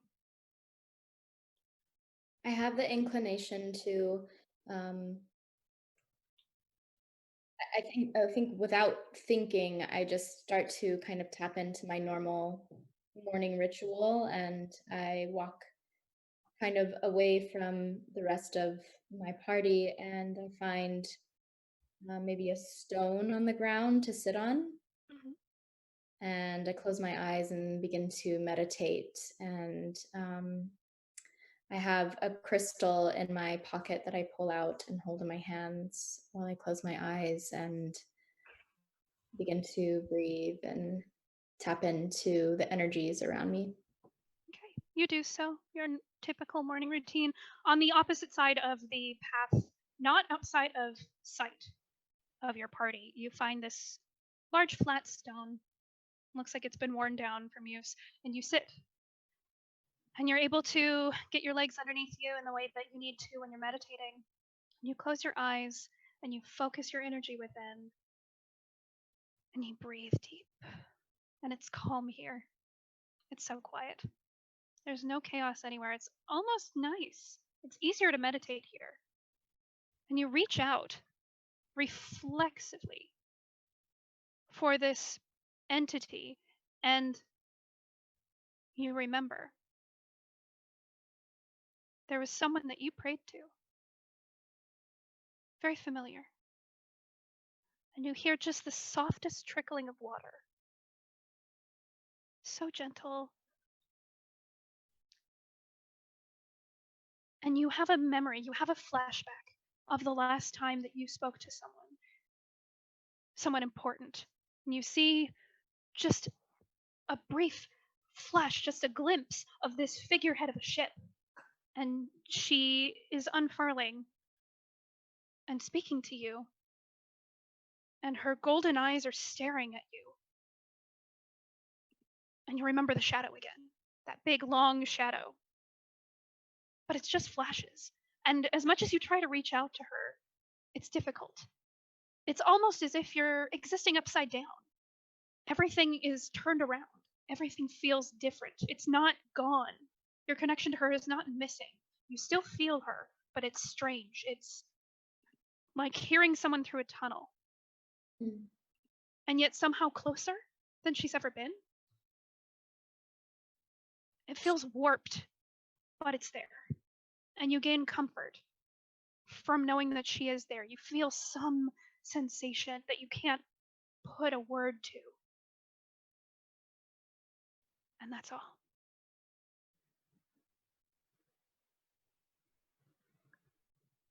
The rest is quiet. And the flashbacks stop. And you come down from your meditation, breathing deeply. And you think that's all you're going to get.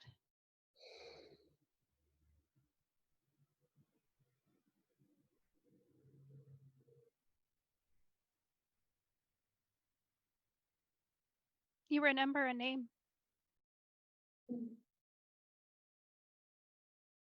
Okra. Mm-hmm.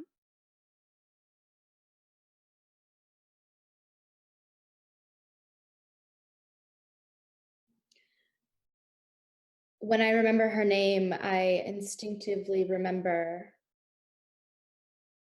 the amulet that was given to that I found. You feel it underneath your tunic. It's there, that half moon with the circles. Does it feel like it's still attuned, or Yeah. It feels normal. I feel a sense of peace wash over me as I feel into the amulet and recall that my God is with me. That even in death, knowing that she's still with me brings me a sense of calm that I didn't have before. You do feel her. Like a friend. Just at your back. Leaf, you wake up feeling something flop onto your face. And you open your eyes, and out of just the corner of your vision, you can see this tiny little head popping out right here.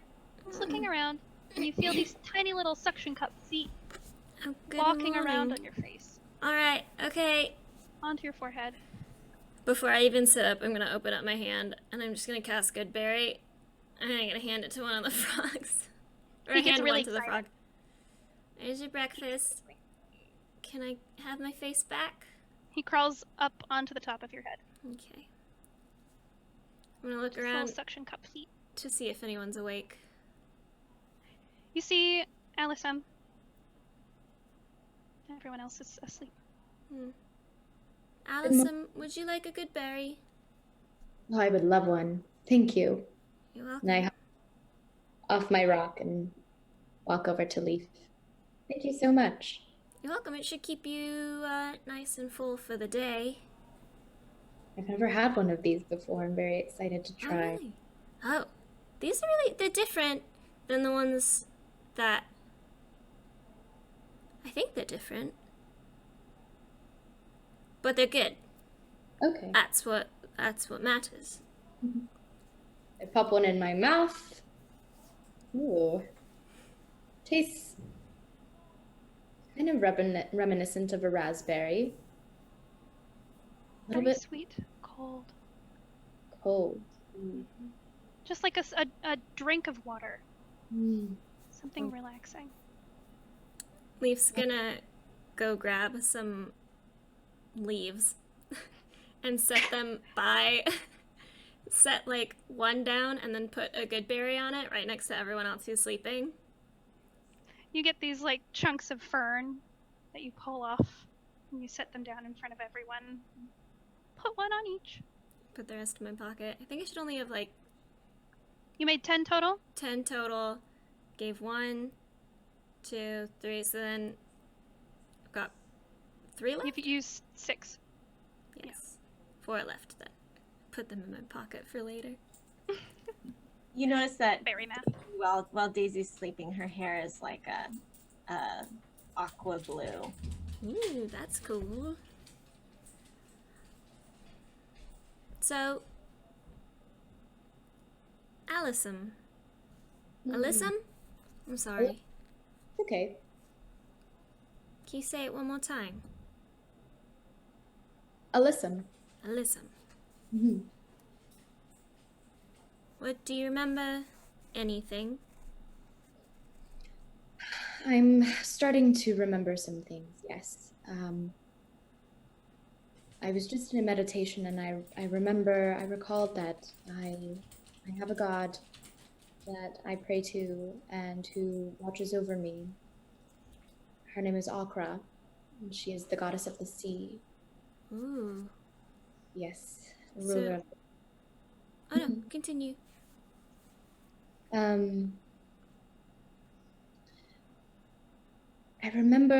I don't really remember the details exactly, but I acquired this amulet of hers. It's around my neck, as you can see, half moon. And I'm not sure quite what it does. But I do remember that I got it from her. And I also remember that this gold ring here on my finger belonged to my father. I don't know how I found it. I know it belonged to him. But other than that, I'm not sure I remember too much more.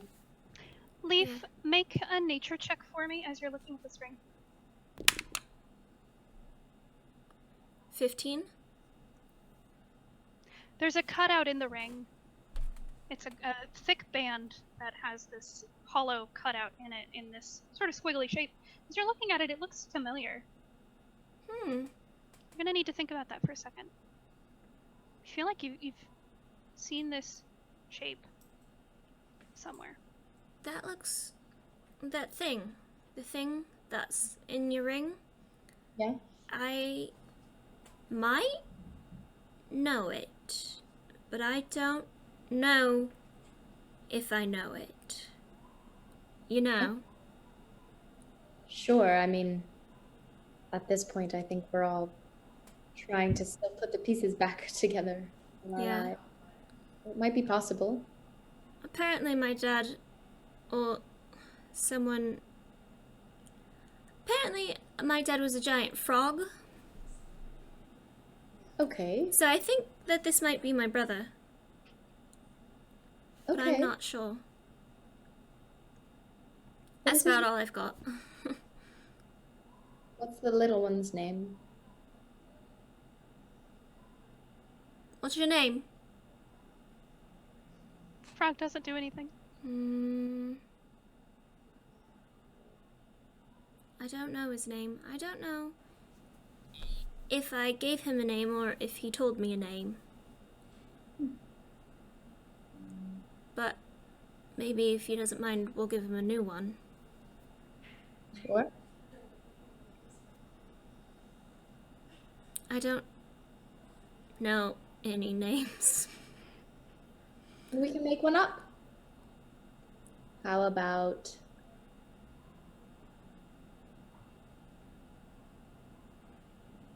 Tendril? Tendril? Tendril the frog.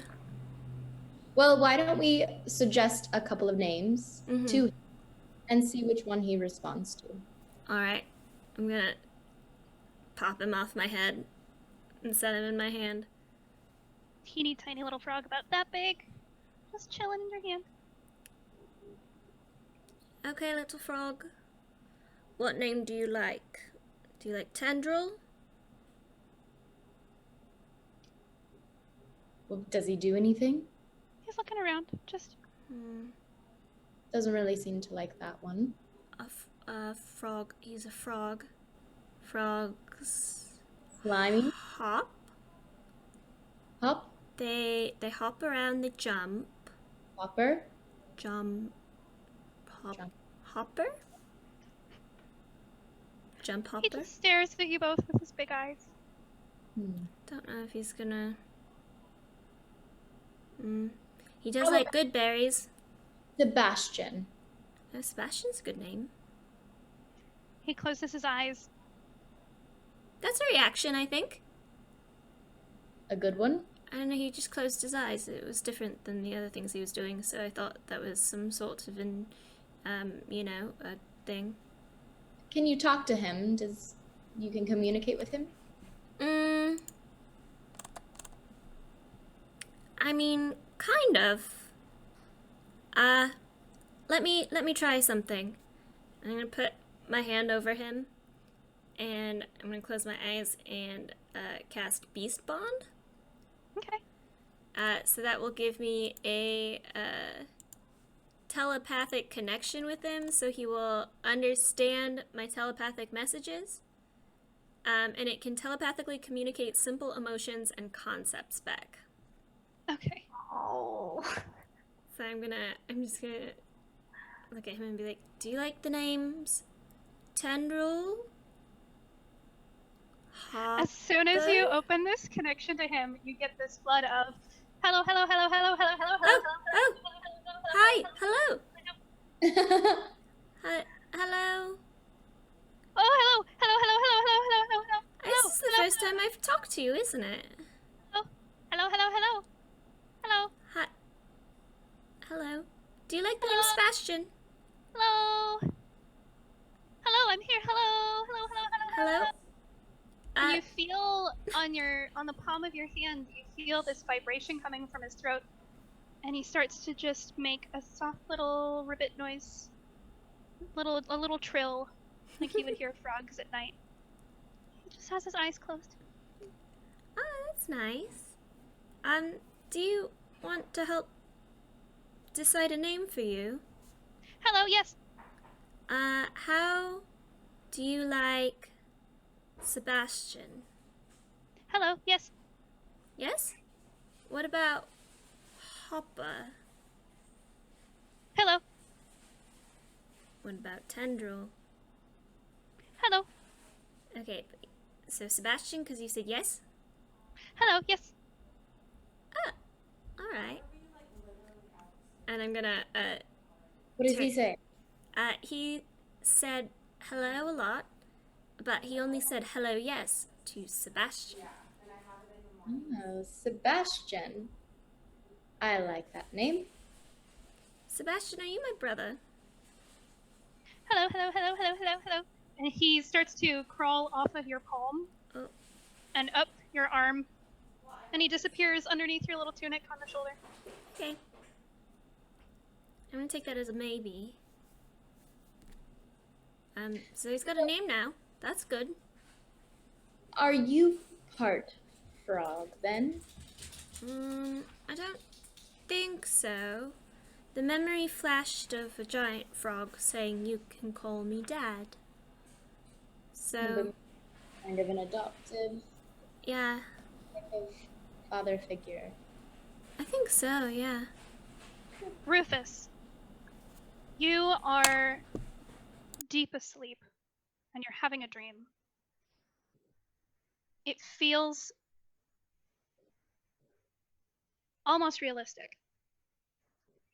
Almost like a memory instead. You remember being on tour with something, doing something on a tour. And you remember seeing your little son's face. And you see him stagger, walking for the first time across the stage at soundcheck. Walking to you. His tiny little face beaming. He's got this shock of freckles, just like you did when you were a kid. And you see his mother standing behind him, but there's a sort of blur to her face. Like you can't quite focus on it just yet. And you look at her and you try to focus on that face that you know so well. And you see red hair. Beautiful red hair. It makes you feel warm and tingly inside. And you wake up with a smile on your face. And you see these two talking about something. You can't quite figure out what.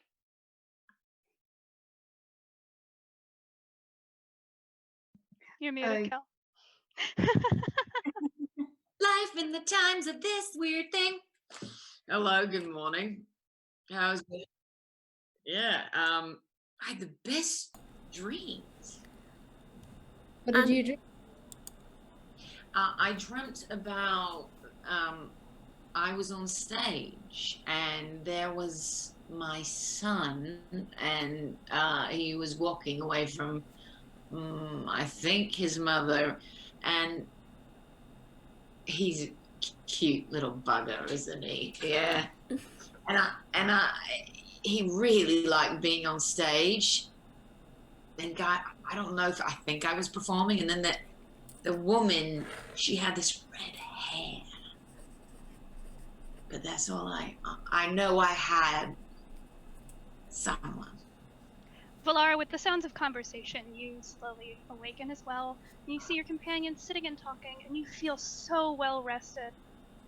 And Daisy, you are the last one to wake up. And when you wake up, you're a little uncomfortable because your dreams all night were full of ice. That's all you remember. And with that, we're gonna end the first episode!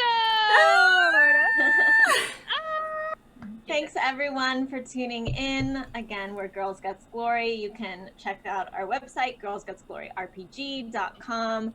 You can find us on all social media at Girls Guts Glory. And thanks so much for tuning in. Should we Shout out to Chris Perkins, thank you. Yeah. Subscribe to our Twitch. Yeah. Yeah. And our YouTube. Follow Subscribe us. to all the things. Tell everyone where we can find all of us and at what time and where. Well, each. Okay. Right here. I don't know if people have other things to promote. Anything to plug? Oh, hey, I have a new song out. It's called Part of You. And it's a self-love anthem. And you can find it on iTunes, Spotify, Apple Music, all of the things. Part of You. follow me at go_Nino. And yeah. And you can find me at this Twitch handle, Instagram handle, everything. I usually stream Monday through Thursday at 3 p.m. Pacific time. And also, I am part of Aether's Walkway on Fridays on Tales from the Grim. And that is at 10 a.m. Pacific, 1 p.m. Eastern. Cool. Yeah. All right. Yeah, okay. Thanks, everyone. Thanks for tuning in. Yeah.